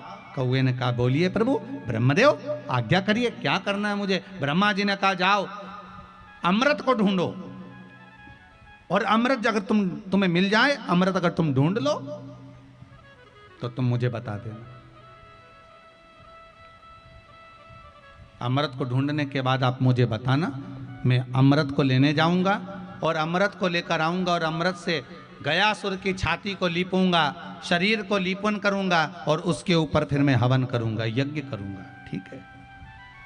अब कौवे से कहा कि अमृत को देखकर आना, परख कर आना, पर एक बात का ध्यान रखना, कितनी भूख लगे प्यास लगे पर अमृत को मत चखना, क्योंकि यहाँ में झूठा कर देगा तो झूठा सामान यहाँ कैसे कम करूं।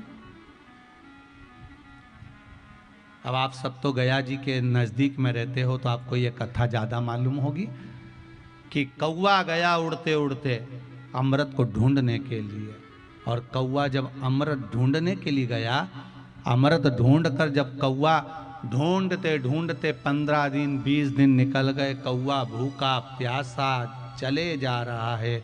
तब जाकर कौए को एक जगह पर अमृत मिला, पर कौए को भूख बहुत लग रही थी, प्यास लग रही थी, कहीं पानी नहीं दिखा, कहीं भोजन नहीं मिला। कौए ने उसी समय पर अमृत के पात्र को झूठा कर दिया।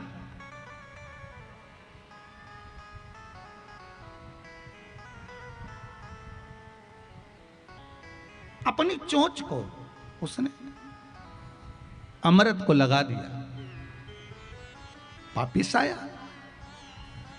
ब्रह्मा जी ने पूछा, क्यों कौए? ए कौए, अमृत मिला? हाँ प्रभु, अमृत मिल गया, मैं देखिए आया, वहां रखा है। बहुत थक गया था मैं, बहुत भूख लग रही थी मुझे, इसलिए मैंने उस अमृत को थोड़ा सा पी लिया, झूठा कर लिया मैंने उसको। ब्रह्मा जी को क्रोध आ गया और ब्रह्मा जी ने श्राप दे दिया, रे कौए, तो इतना सफेद होकर तूने ऐसा काला काम करा है, मैं तुझे श्राप देता हूं कि तू काला हो जा। तूने अमृत को झूठा करा है, इतनी मीठी वाणी बोलने वाले ने मेरे साथ कपट करा, छल करा, मैं तुझे श्राप देता हूं कि तेरी वाणी कर्कश हो जा, तेरी वाणी बेकार हो जा।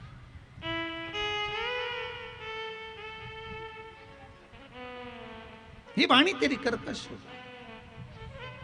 एक बात बहुत अपनी जिंदगी में उतार कर रखिएगा साहब, किसी को विष दे दो चल जाएगा, पर किसी के साथ विश्वासघात कभी मत करो। जिंदगी में कभी किसी के साथ विश्वासघात मत करना। विष दे दोगे चल जाएगा, पर विश्वासघात मत करना।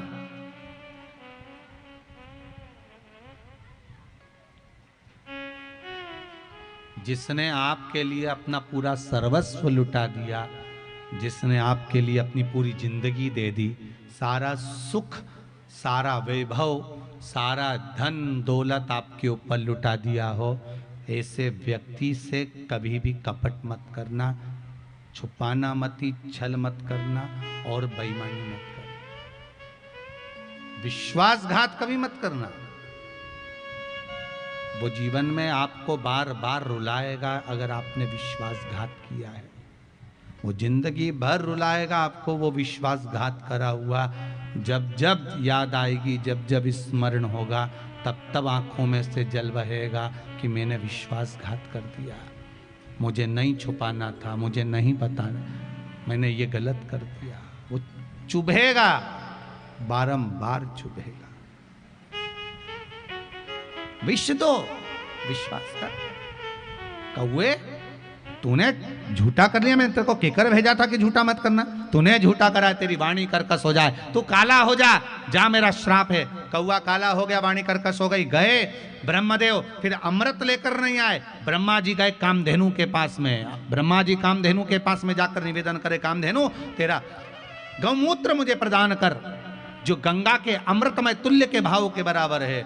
और गौमूत्र को ले जाकर फिर गयासुर की छाती पर लीपन करा, लीपन कर कर फिर हवन प्रारंभ करा। गयासुर का पुण्य इतना प्रबल था, असुर था पर पुण्य की प्रबलता थी, इसलिए ब्रह्मदेव ने सोचा कि मेरी सत्ता नीचा ना दब जाए, इसलिए गयासुर की छाती पर जो हवन करना प्रारंभ करा।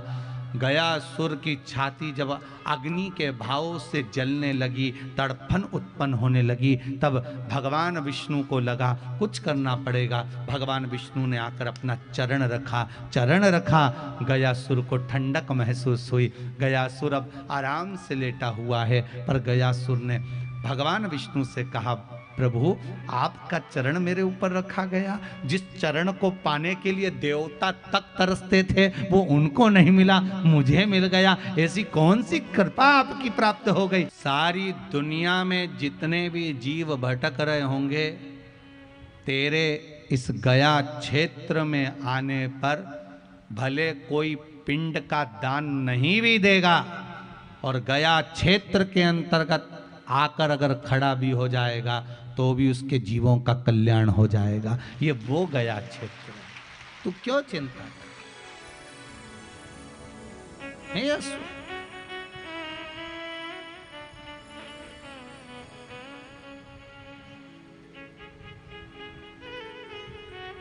होता है। ऐसे विदल और उत्पल ने, विदल और उत्पल दोनों असुर हैं, पर इनका भजन बड़ा प्रबल था। भजन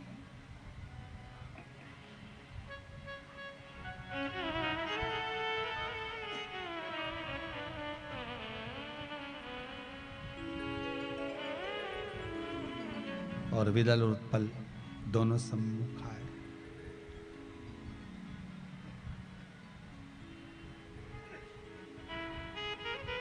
महाराज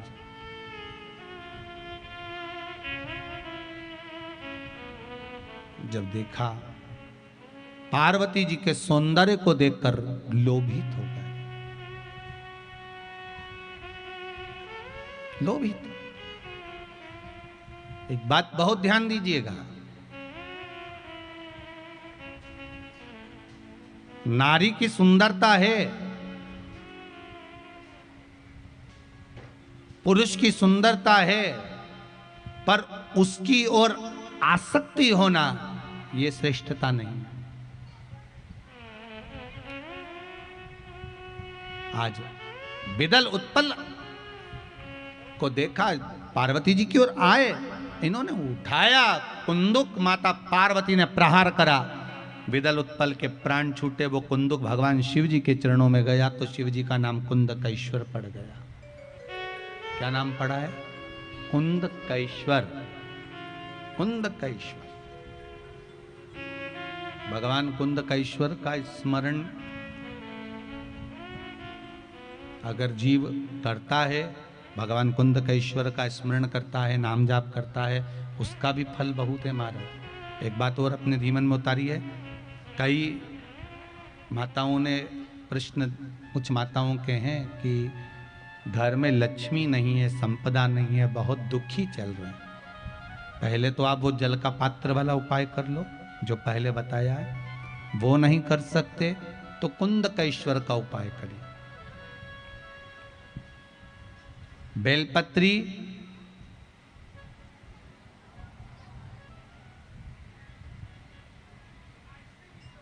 पांच बेलपत्र आप, पांच बेलपत्र बेलपत्री को ले सकते हैं और पांचों बेलपत्र में पीला चंदन पूरी बेलपत्री पर लगा लें। पीला चंदन, केवल एक बेलपत्र ऐसी हो जिस बेलपत्री पर आप गाय का घी लगाएं। क्या लगाना है? गाय का घी। 5 बेलपत्र में से 2 बेलपत्र नीचे पीली चंदन वाली, बीच में गाय के घी वाली बेलपत्र, और उसके ऊपर वापस 2 बेलपत्र वही पीले चंदन की रख लें। महाराज प्रदोष के दिन व्यापार वाली जगह पर या अपने घर में जहां रसोई घर हो या पूजन का स्थान हो, उस 5 बेलपत्र को एक कटोरी में, एक बाटकी में रख लें और एक घी का दिया उस बेलपत्र के सम्मुख में लगाएं। उस बेलपत्र को प्रदोष के दिन, प्रदोष काल में उठाएं और भगवान शंकर को अपनी कामना कर कर समर्पित कर कर जाएं। केवल 2 प्रदोष करिए कुंदकेश्वर महादेव के नाम से, लक्ष्मी मेरा भोलेनाथ देना प्रारंभ कर देगा, संपदा वो देगा, वैभव वो देगा। 2 प्रदोष कर कर देख लीजिए। वैसे करना चाहिए इसको 5 प्रदोष। कितने प्रदोष करना चाहिए? 5। पर आप 1 प्रदोष करेंगे, दूसरा प्रदोष करेंगे, अपने आप संपदा बढ़ना, वैभव बढ़ना, लक्ष्मी की आवक होना प्रारंभ हो जाए। कुंदकेश्वर महादेव लक्ष्मी की वृद्धि कर देता महाराज। और कहीं रोग बीमारी सता रही हो,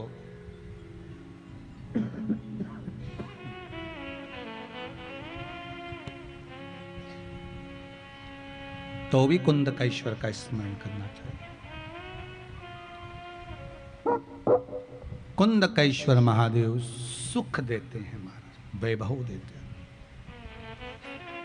ऐसे भगवान शिव जी के चरणों में जाकर कुंदुक गिरा। जब कुंदुक गिरा, शिव जी का नाम कुंदकेश्वर हो गया। बोल कुंदकेश्वर महादेव की जय। भगवान शंकर कुंदकेश्वर के रूप में विराजित हुए। आगे वर्णन आया है, शिव महापुराण की कथा कहती है दनु नाम के राजा हुए जिनके 2 पुत्र थे, रंभ और करम।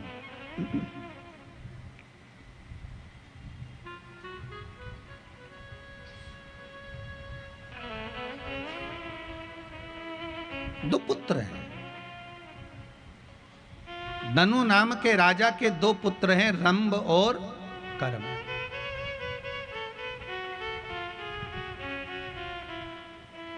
दोनों के घर में संतान नहीं, दोनों के घर में पुत्र नहीं, औलाद नहीं, संतान नहीं।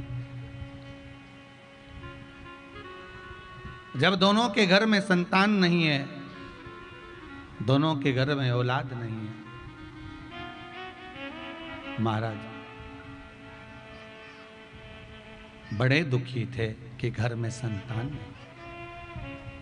बहुत दुख था।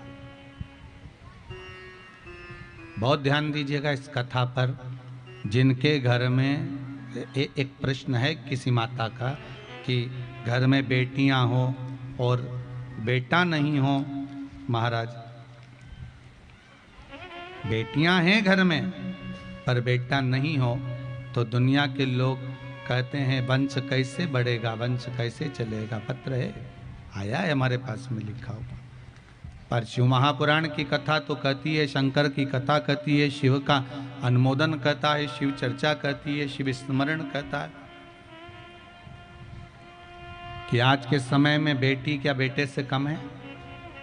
अरे बोलो तो जम के, कम है क्या? नहीं ना। पुत्र बेटा एक कुल को तारता है और बेटी 2 कुल को तारती है, अपने ससुराल का भी और मायके का भी। कम नहीं है।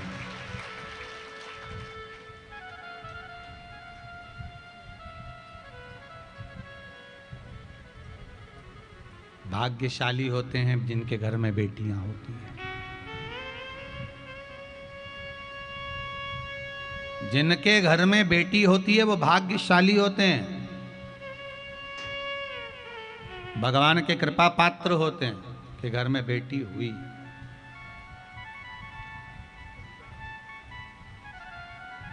रंभ करम्ब के घर में संतान नहीं है। होता है कभी कभी ऐसा योग रहता है, कोई कहे कि हमारे यहाँ संतान का सुख नहीं, हमारे यहाँ इतने साल शादी के हो गए, औलाद नहीं, संतान नहीं। भगवान शंकर का स्मरण करो। शिव महापुराण में 2-3 उपाय पहले बताए हैं तुमरुका जी के, पीपल के पत्ते के, यूट्यूब पर डले हुए हैं, उस पर सर्च करो, उसको निकालो और निकालने के बाद उसको उपाय को करो, कर तो देखो उपाय, और विश्वास रखकर करोगे तो शिव क्यों ना मिलेगा। अगर विश्वास रखकर कराए तो भगवान देगा, जो ये पक्का। विश्वास रखकर करो। भरोसो दृढ़ इन चरण न कैरो, श्री वल्लभ नक चंद्र छटाविन, सब जग माही अंधेरो। अगर विश्वास पक्का है तो शिव भी मिले। मिलेगा जी महाराज।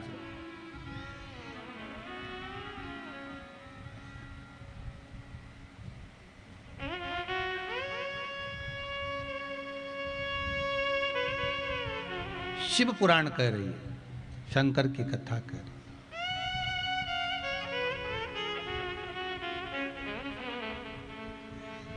शिव महापुराण कहती है कि आपका विश्वास अगर दृढ़ है, रंभ करम तपस्या करने के लिए गए, पानी में खड़े होकर तप कर रहे थे, इतने में मगर आ गया। मगर ने आकर करम्ब को खा लिया। रंभ को लगा मेरा भाई मर गया, अब क्या करा जाए। रंभ वापिस आया, भाई तो मर चुका था जिसको मगर खा चुका था। रंभ ने क्या करा, चारों तरफ से अग्नि जलाकर बीच में बैठकर तप करना प्रारंभ करा। भगवान ब्रह्मा जी प्रकट हो गए। ब्रह्मदेव ने कहा मांगो रंभ, क्या चाहिए तुम्हें। रंभ ने कहा महाराज हमारे यहाँ संतान नहीं, मेरे यहाँ औलाद नहीं, आप कृपा करोगे तो मेरे यहाँ संतान होगी। आप कृपा करोगे तो मेरे यहां संतान हो। मेरे यहां संतान नहीं है। भगवान कहते हैं, ब्रह्मदेव बोले, सुनो रंभ, तपस्या कर कर उठकर तुम जिसको प्रेम की दृष्टि से देख लोगे उसी से तुम्हारी औलाद पैदा होगी।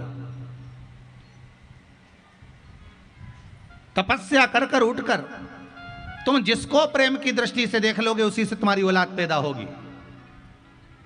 कितना सुंदर संवाद कहती है शिव महापुराण की कथा कि शंकर के मंदिर जाओ, शिव की कथा में जाओ, तीर्थ जाओ, कहीं अच्छे स्थान पर जाओ तो वहां से जाने के बाद अपने ही घर में आओ,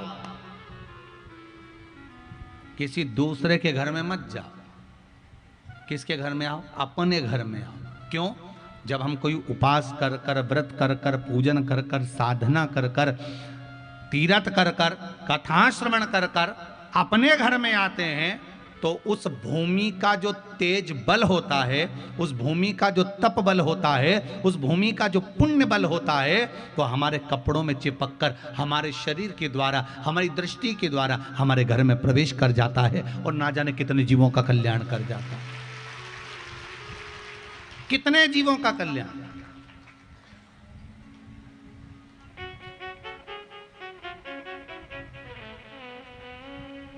पर हमारी आदत है, हम जब भी कहीं अच्छी जगह जाते हैं ना तो पहले वहां से आते आते मैं मेरी बहन के घर घूम के आती हूँ। अब मालूम पड़े गई थी कथा में और पहुंच गई बहन के घर, कथा सुनी, बहन के घर गई, फिर बहन के घर खा पी के आराम से आनंद के साथ फिर घर पहुंच रही है।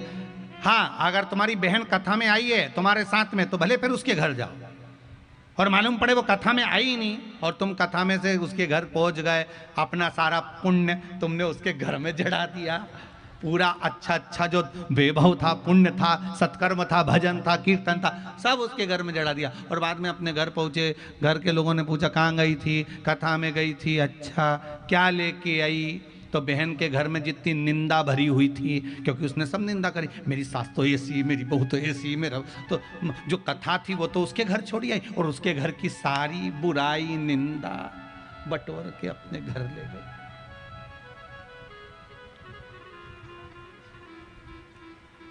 क्या लेने गए थे कथा में?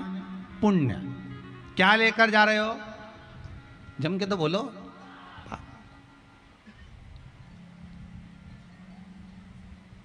गए थे पुण्य लेने के लिए, लेकर आ गए पाप।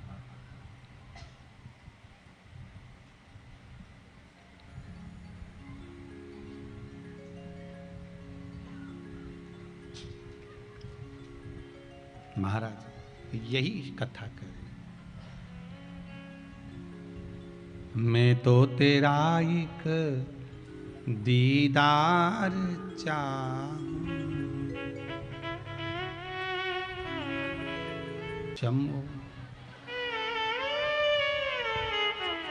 अच्छा, ये भी पक्का है, तुम सोची तो होगी कि ये कथा में ये कहाँ की बात है कि बता जो हाथ उठा के हर हर महादेव नहीं बोले उसे उठा लीजिए। नी भी अगर मन हो तो भी उठाना तो पड़े। अच्छा, यही बात एक बार एक मोटरसाइकिल वाले भैया ने बेचारे ने मैसेज करके लिखा कि तुम्हारे ये मत बोला करो कि हम कथा हेडफोन लगा के काम करते करते मोटरसाइकिल चलाते चलाते सुने, अब बीच में मालूम तुम बोल दो कि हाथ उठा के नहीं बोले उसे भगवान उठा ले, तो हमको गाड़ी खड़ी करना पड़े, फिर बंद करना पड़े, फिर हर हर महादेव बोले, तो आसपास वाले सोचे पगला गया।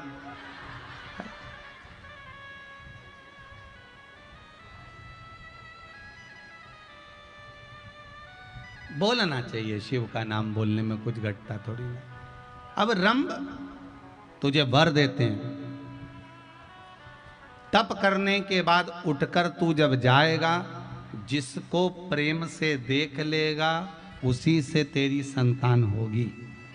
अब रंभ ने तप करने के बाद उठा और फिर निवेदन है कहीं पर भी अच्छी जगह जाओ, भजन कीर्तन सत्संग संकीर्तन मंदिर देवालय तीर्थ, पहले अपने घर जाओ।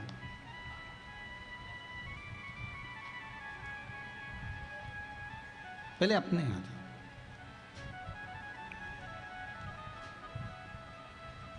जैसे ही रंभ तब कर कर उठा, उठकर जाने लगा, सामने से एक महिष निकल कर जा रही थी। कौन निकल के जा रही है? महिष। महिष मतलब भैंस। और उस भैंस को रंभ ने प्रेम से देख लिया, और इसको वर था, जिसको प्रेम से देखेगा उसी से इसकी संतान होगी, उसका गर्भ ठेर जाएगा। और रंभ ने उस महिष को, उस भैंस को प्रेम से देखा, भैंस का गर्भ ठेर गया। भैंस का गर्भ ठेर।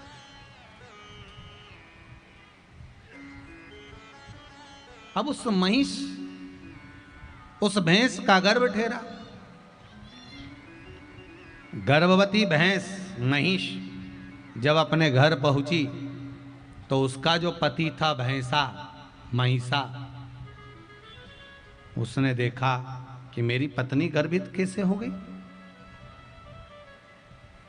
वो महिषा भी कोई साधारण नहीं था, बहुत तपी था। उसने तप साधना से ध्यान लगाकर देखा कि मेरी महिष, मेरी भैंस का गर्भ कैसे ठहरा है। तो उसको ध्यान में आ गया कि वो रंभ की दृष्टि से गर्भ ठहरा है, मतलब इसके गर्भ में रंभ की संतान है। क्रोध आ गया, इतना क्रोधी हुआ वो महिषा, वो भैंसा दौड़ कर गया जहां पर रंभ जा रहा था रास्ते से, उसके प्राणों को हर लिया। रंभ भी मर गया, रंभ मर गया। अब रंभ के प्राण चले गए। रंभ जब मरा, राजघराने से उसका अंतिम संस्कार किया गया, चिता जलाई, चिता बनाई, उस पर रंभ को सुलाया और आग लगाई। इतने में महिष को लगा, भैंस को लगा कि मेरे गर्भ में जो संतान है वो इस रंभ की है,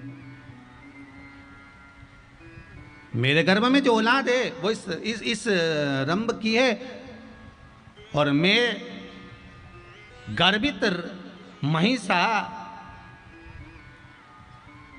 क्यों ना अपने पति के साथ सती हो जाऊं। अगर इसकी संतान मेरे गर्भ में है तो ये मेरा पति ही तो कहलाएगा। और वो जलती हुई चिता में भैंस कूद गई। जैसे ही महिष कूदी, भैंस कूदी, जलती हुई चिता से उस महिष के गर्भ से एक बेटे ने जन्म लिया, जिसका नाम महिषासुर हुआ। क्या नाम पड़ा? महिषासुर। अब महिषासुर का जन्म हो गया, उसका राज्य की स्थापना हो गई।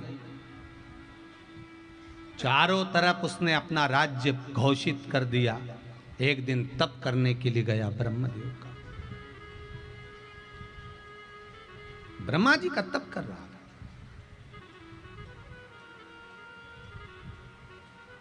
और ब्रह्मदेव के तप में लीन हुआ। ब्रह्मा जी प्रकट हुए, मांगो क्या चाहिए तुमको, क्या दिया जाए, बोलिए क्या चाहिए आपको। ब्रह्मदेव ने पूछा। महिषासुर बोला, ब्रह्मदेव मुझे वर दीजिए कि मेरे प्राण ना छूटे, मैं मरूं ना, मेरी मृत्यु ना हो, मेरे प्राण नहीं जाना चाहिए, मैं मरना नहीं चाहिए। कल आपको कथा में कहा था, बादाम खाओगे तो भी मरोगे, नहीं खाओगे तो भी मरोगे, रोटी खाओगे तो भी मरोगे, नहीं खाओगे तो भी मरोगे, बालों में कलर लगाओगे तो भी मरोगे, और नहीं लगाओगे तो भी मरोगे। तो तुम टेंशन मत लो, मरना तो निश्चित है। तुम चाहे खाओ चाहे मत खाओ। एक व्यक्ति को लगा तो उसने एक प्रश्न किया, गुरुजी ये बताओ, जब मरना निश्चित है, जब मरना निश्चित है, भजन करोगे तो भी मरोगे और नहीं करोगे तो भी मरोगे, तो फिर हम भजन काहे को करें? अगर मरना ही है तो फिर भजन की जरूरत क्या, कथा सत्संग प्रवचन की जरूरत क्या? हमें मरना ही है, कथा सुनने वाला भी मरेगा, कथा नहीं सुनेगा वो भी मरेगा, तो फिर भजन की जरूरत क्या? तो तो भैया भजन की जरूरत इसलिए है कि देखो, बिल्ली अपने मुख से चूहे को पकड़ती है, चूहा बचता है क्या? जम के बोलो जरा, नहीं, वो मर जाता है, लहू लुहान हो जाता है। और बिल्ली अपने मुख से अपने बच्चे को पकड़ती है, बच्चा मरता है क्या? नहीं, वो बच जाता है। बस भजन करोगे तो भी मरोगे और नी करोगे तो भी मरोगे। भजन नी करोगे और मर गए तो बिल्ली के मुख में, काल के मुख में तो जाओगे, पर चूहे जैसे निपटा दिए जाओगे। और भजन कर कर मर गए तो बिल्ली के बच्चे जैसे बचकर परमात्मा के हो जाओगे। इसलिए भजन करो।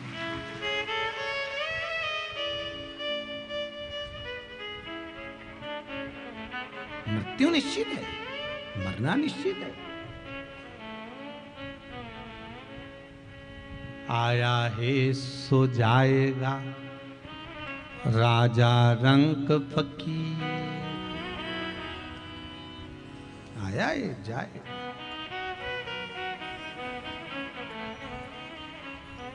भाई कौन की? मौत से किसकी रिश्तेदारी है, आज हमारी कल तुम्हारी वारी है। कौन नहीं जाना तो है।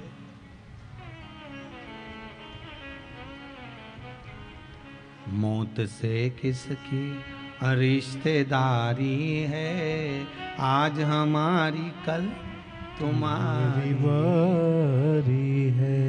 जाना है, निश्चित है, पक्का है।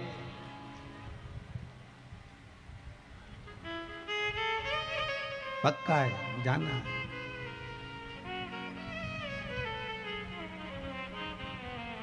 इसीलिए शायद बार बार कहते हैं साधु सन्यासी लोग कि माटी के पुतले तुझको कितना गुमान है, कितना अहंकार तेरे भीतर है। हे मट्टी का, जब जाएगा किसी काम नहीं आएगा। शेर मरता है, उसकी खाल काम आ जाती है। हाथी मरता है, उसका चमड़ा, उसका दांत काम आ जाता है। बंदर मरे, उसकी खाल काम आ जाती है। सांप मरे, उसके भी कंठ का विष काम आ जाता है। पर ये मानव ऐसा खोड़ला पैदा हुआ, ऐसा पैदा हुआ, इतना पाप इसके अंदर भरा, इतना कपट भरा, इतनी बेईमानी भरी कि ये मरे तो कई काम नहीं आए, आखिरी में आग ही लगाना पड़ जाए। लगाओ आग, ये किसी काम का नहीं है, बटोरना नहीं है। और जितने मरे आज तक कौन ने उनको संभाल के रखे? कोई ने संभाल के रखा है? जैसे ही घर में कोई मरता है, इसके कपड़े को बाहर फेंक दो, चद्दर बाहर फेंक दो। बोलो फेंकते कि नहीं फेंकते हैं? जम के तो बोलो, फेंकते हो ना? बाहर रख दो। जिस चदरे पर सोया था, चदरा बाहर, कपड़े बाहर, सामान बाहर। तो एक काम करो ना, जो सोने की चेन पहना था, नहीं नहीं नहीं नहीं नहीं, नहीं वो नहीं बाहर फेंकना। वो तो आधी रात को मरा, तो आधी रात को निकाल आधी रात को रखे। अब बताओ, ऐसे ऐसे चोटों के साथ अपन रह रहे हैं जो रात को ही निकाल लेंगे, तो भी अपन को रहना पड़ रहा है इनके साथ में।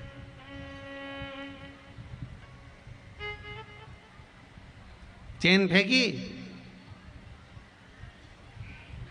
अरे गुरुजी कोई फेंकेगा क्या? तो अपनी है।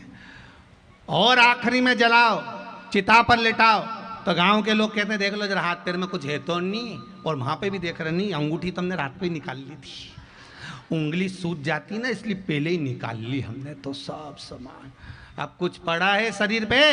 कुछ भी नहीं है, बस केवल एक रुद्राक्ष की माला पड़ी न एक तुलसी की माला पड़ी। भगवान भी बोले यही तुलसी रुद्राक्ष तेरे को ऊपर तक काम आएगा, बाकी के कुछ साथ नहीं जाएगा, सब पड़ा रह जाएगा। रखा कि धरा रह, सब पड़ा, कुछ नहीं होना है। आखिरी में इतना बड़ा फोटो टंगना है, प्लास्टिक की माला, कंडा जलाएंगे, ऊपर घी और शक्कर की धूप छोड़ेंगे, उसके सिवाय कहीं नहीं। तुम भले तुम्हें दमे की बीमारी हो चाहे सांस की बीमारी हो, पर धूप तो छोड़ेंगे। अब तुम भले कुछ भी करो, मरना निश्चित है।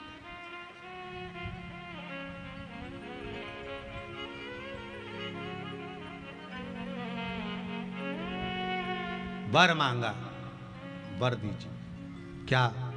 मरू ना, प्राण ना छूटे।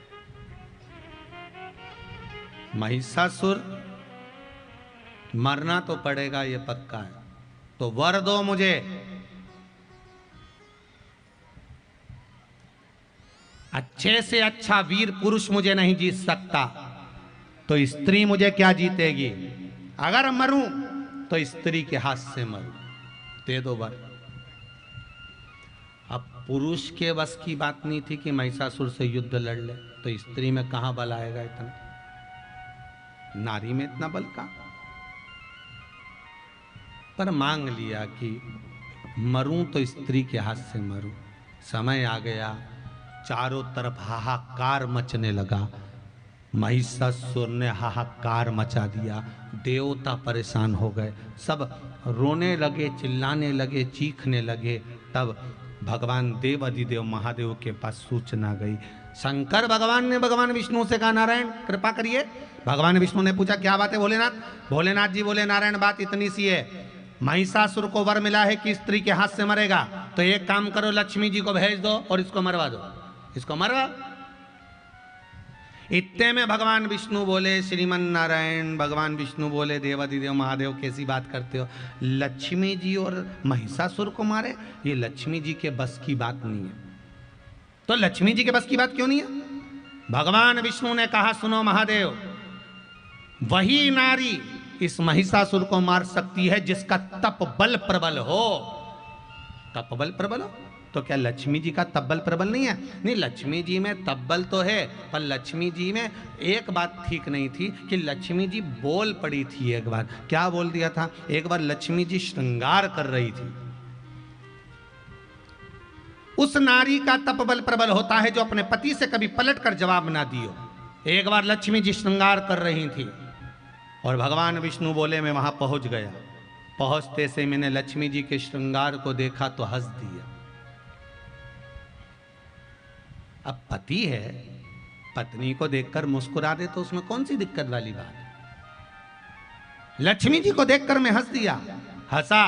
लक्ष्मी जी को क्रोध आ गया और लक्ष्मी जी ने श्राप दे दिया, हे नारायण, आप मेरे ऊपर हंसे हो, मैं आपको श्राप देती हूं कि आप मेरे को देखकर घोड़े जैसे हंसे हो, इसलिए आपका ये मुख सिर कटेगा और घोड़े का मुख लगेगा, क्योंकि तुम मेरे ऊपर हंसे हो। भगवान विष्णु का हयग्रीव अवतार हुआ, घोड़े का मुंह लगा लक्ष्मी जी के कारण। इसलिए लक्ष्मी जी का सातित्व इतना प्रबल नहीं कि लक्ष्मी जी ने क्योंकि मुझे श्राप दिया था। तो एक काम करो, भगवान शंकर बोले, ब्रह्माणी को भेज दो, ब्रह्मा जी की पत्नी को।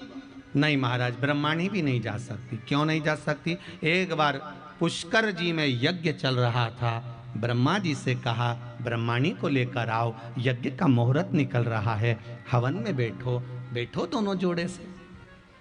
नहीं, ब्रह्मा जी ने ब्रह्माणी से कहा, ब्रह्माणी चलो, यज्ञ का समय हो रहा है, जल्दी चलो। इतने में ब्रह्माणी जी श्रृंगार करने में लगी थी, तैयार होने में लगी थी, ब्रह्माणी नहीं आई। ब्रह्मा जी फिर गए, ब्रह्माणी चलो, मुहूर्त निकल रहा है, ब्रह्माणी नहीं आई। ब्राह्मणों ने कहा, ब्राह्मण हाथ जोड़कर बोले, ब्रह्मदेव अगर मुहूर्त निकल गया तो ये समय गया, तो फिर समय नहीं आएगा। ब्रह्मा जी फिर गए, ब्रह्माणी नहीं आई। ब्राह्मणों ने कहा, अगर मुहूर्त निकल गया तो फिर काम नहीं आएगा। ब्रह्मा जी ने हाथ जोड़कर कहा, ब्राह्मणों अब तुम्हें जो व्यवस्था करना है कर लीजिए, यज्ञ का मुहूर्त नहीं निकलना चाहिए। ब्राह्मणों ने गाय माता को खड़ा करा, गौ माता को खड़ा कर कर ब्राह्मण वेद की ध्वनि पढ़ना प्रारंभ करे। जैसे ही वेद की ध्वनि पढ़ना ब्राह्मणों ने चालू करा तो गाय के मुख से वेद माता गायत्री को प्रकट कर लिया। ब्राह्मणों ने जैसे गायत्री को प्रकट करा, ब्रह्मा जी के पास में उसको गठजोड़ा बांधकर हवन करने बिठा दिया। जैसे ही यज्ञ करने के लिए ब्रह्माणी ब्रह्मा जी के पास में जैसे ही गायत्री बैठी, इतनी देर में तो उसी समय पर ब्रह्माणी का आगमन हो गया। ब्रह्माणी जैसी आई, ब्रह्माणी ने देखा कि ब्रह्मा जी के पास में कोई दूसरी नारी बैठी है। क्रोध आ गया ब्रह्माणी को और ब्रह्माणी ने श्राप दे दिया, है ब्रह्मदेव, तुम मेरे पति होकर पर नारी के साथ में बैठे हो, मैं तुम्हें श्राप देती हूं कि तुम्हारे मंदिर पूरी भूमि पर कहीं नहीं बनेंगे, केवल इस पुष्कर राज में ब्रह्मदेव आपका मंदिर बनेगा, और वो मंदिर भी जब बनेगा जब तुम एक कन्या का कन्यादान कर दो। ये मंदिर का निर्माण भी तब होगा जब तुम एक कन्या का कन्यादान कर दोगे। सतयुग निकल गया, त्रेता निकल गया, आया द्वापर, जिस समय पर भगवान कृष्ण और राधा जी ने अवतार लिया था। ब्रह्मा जी ने देव ऋषि नारद से कहा मेरे हाथ से कन्यादान करा दे। भांडिर वन में राधा जी अपने भाई को भोजन देने आई थी। तब राधा जी का विवाह गुप्त रीति से, किसी को नहीं मालूम, केवल देव ऋषि नारद वहां थे, ब्रह्मा थे, राधा जी थी और कृष्ण जी थे। भगवान ने गुप्त रीति से राधा और कृष्ण का विवाह करा दिया भांडिर वन में, और ब्रह्मा जी से कन्यादान का संकल्प करा दिया। तब जाकर पुष्कर जी में ब्रह्मा जी का मंदिर बना। कहीं पर ब्रह्मदेव का मंदिर नहीं होगा। ब्रह्मा भगवान विष्णु करें, इसलिए ब्रह्माणी भी इस महिषासुर को नहीं मार सकती। मार वही सकता है जिसने अपने पति से तेज आवाज में बात नहीं करी हो, वो नारी मार सकती है। अच्छा आप देखिए, ब्रह्माणी का कोई व्रत होता है क्या? जम के तो बोलो, होता है? लक्ष्मी जी का कोई व्रत होता है? नहीं। पर माता पार्वती के सारे व्रत हैं। छठ का व्रत, चतुर्थी का व्रत, तीज का व्रत, जितने व्रत होते हैं माता पार्वती के सारे व्रत होते हैं। इनके नहीं। क्यों नहीं होते इनके? क्योंकि माता पार्वती का व्रत इसलिए होता है क्योंकि माता पार्वती ने कभी अपने पति से तेज आवाज में बात नहीं करी, कभी अपशब्द नहीं करा।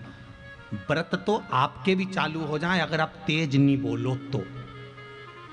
व्रत चालू होने में कोई दिक्कत नहीं। आप भी अगर पति का मान करो, सम्मान करो, आदर करो, सत्कार करो, तो तुम्हारे भी व्रत चालू हो जाए। अनसुईया जी के व्रत होते हैं, क्यों ना हो? आज शंकर भगवान से कहा, भोलेनाथ जी माता पार्वती का अगर माता पार्वती इस महिषासुर को मार सकती है तो माता पार्वती को क्रोध दिलवाओ। शंकर भगवान बोले उसको कभी क्रोध आता ही नहीं है। तो भगवान विष्णु से पूछा, आप बताओ पार्वती को कैसे क्रोध दिलाएं?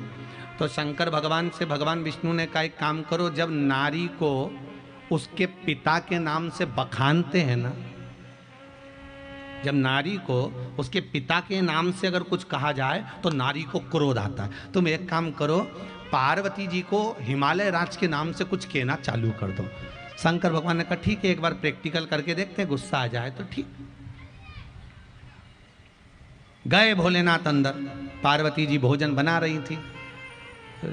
भोजन बनाते बनाते उसी समय पर शंकर भगवान बोले, पार्वती तेरे बाप जैसा दुनिया में किसी का बाप नहीं होगा, इतना कंजूस, इतना कंजूस। पार्वती तेरे पिता हिमालय राज की यहाँ कितना सामान, कितनी दौलत, ढेर, पर तेरे कन्यादान में तेरे पिताजी ने एक रत्ती भर का सामान नहीं दिया कि कुछ दे देते, कुछ देते। तेरे पिताजी ने एक रत्ती का सामान नहीं दिया। इतने में तो पार्वती जी रोटी बनाते बनाते बोली, मेरे पिताजी तो कप का दे देते, तुम्हारे घर में रखने की जगह है? शंकर भगवान चुप, वापिस लौट के आ गए। भगवान विष्णु ने शिव जी से पूछा, भोलेनाथ गुस्सा आया? शंकर भगवान बोले, वो तो मेरे बाप तक पहुंच गई, नहीं आया। शिव जी बोले, अब भगवान विष्णु बोले, काम करो, पार्वती का जो पहला जन्म था ना सती, उसको पखानो, उनके दक्ष प्रजापति को पखानो। आपकी और भगवान भोलेनाथ फिर अंदर गए पानी पीने के लिए। पार्वती से बोले, पार्वती तू भी गजब है, तेरा पहले जन्म सती के रूप में हुआ था, तेरे पिता ने तेरा अपमान कर दिया था, तेरा आदर नहीं करा, याद है तुझे? सती बोली, फालतू की बात बिल्कुल मत करना, जितना मेरा अपमान हुआ है तुम्हारे कारण हुआ। तुम अगर मेरे साथ चलते तो मेरे बाप की हिम्मत नहीं थी कि मुझसे कुछ बोल देता। शंकर भगवान वापिस बाहर आ गए, वापिस बाहर। एक तो पत्नी शॉपिंग करने जाए, बाजार जाए, शॉपिंग करने जाए, सामान खरीद के लाए, और रात को पति को दिखाए कि देखो मैं सामान लेके आई। तो पति ने पूछा कितने का लाई? तो क्या 500 रुपए का। इतने में पति बोलते ये तो 300-300 रुपए में मिले। तो पत्नी नहीं कहेगी तुम्हें साथ चलना था ना, अगर तुम कह रहे हो 300 में मिले तो साथ चलना था। तो बस शंकर जी बात इतने में भगवान विष्णु ने पूछा कुछ हुआ? शंकर भगवान बोले कुछ नहीं हुआ दादा, वो तो मेरे पिताजी तक जाए रहने दे तुम तो। पार्वती मैया बर्तन रखने के लिए बाहर आई, इतनी देर में महिषासुर निकल कर जा रहा था। महिषासुर ने जो जगत जननी जगदम्बा को देखा, अरे इतनी सुंदर, महिषासुर ने कहा ओ सुंदरी मैं तुझे अपना बनाना चाहता हूं। इतने में तो मां ने जो घूर कर देखा, शंकर भगवान विष्णु से बोले अब बताओ आगे क्या करना है। भगवान विष्णु बोले बिल्कुल पीछे हट जाओ, चिंगारी में आग लग गई है, अब कुछ नहीं करना है, थोड़ी देर में रावण जलने वाला है क्योंकि तीर छूट गया है, अब तो हटो यहां से साइड। महिषासुर बोला ओ सुंदरी मैं तुझे अपना बनाऊंगा। इतने में तो पार्वती मैया ने जो बाल खुले, जो घूर के देखा और देवताओं ने जो स्तुति करना प्रारंभ करी, जो स्तुति, तेरे भक्त जनों पर माता भीड़ पड़ी है भारी, और दानव दल पर टूट पड़ो मां। जो देवता ने स्तुति,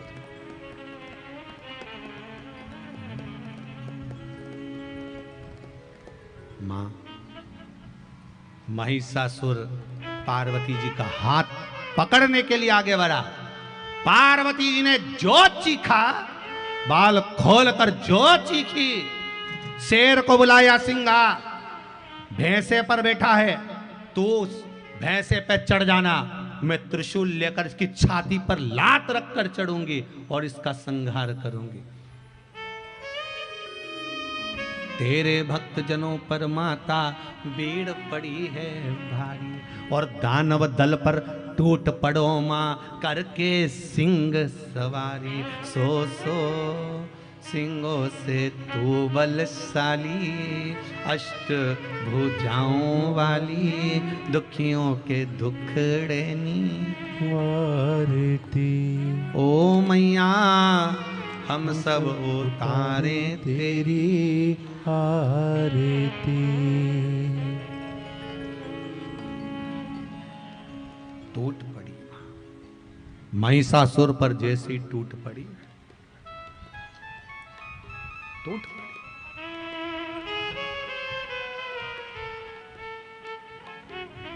महिषासुर के प्राण छूट गए। प्राण छूटे, देवताओं ने पुष्पों की वृष्टि करी, गंधर्व गान करे, अप्सरा नृत्य करी, चारों तरफ सुख समाहित हो गए। जहां देखो जय जयकारे महिषासुर माता के होने लगे। बोल महिषासुर जय। चारों तरफ सुख ही सुख, और वो जगत जननी है ही ऐसी। वो जहां बैठी ऊंचाइयों पर, मंगला गौरी कहां बैठी? ऊंचाइयों पर।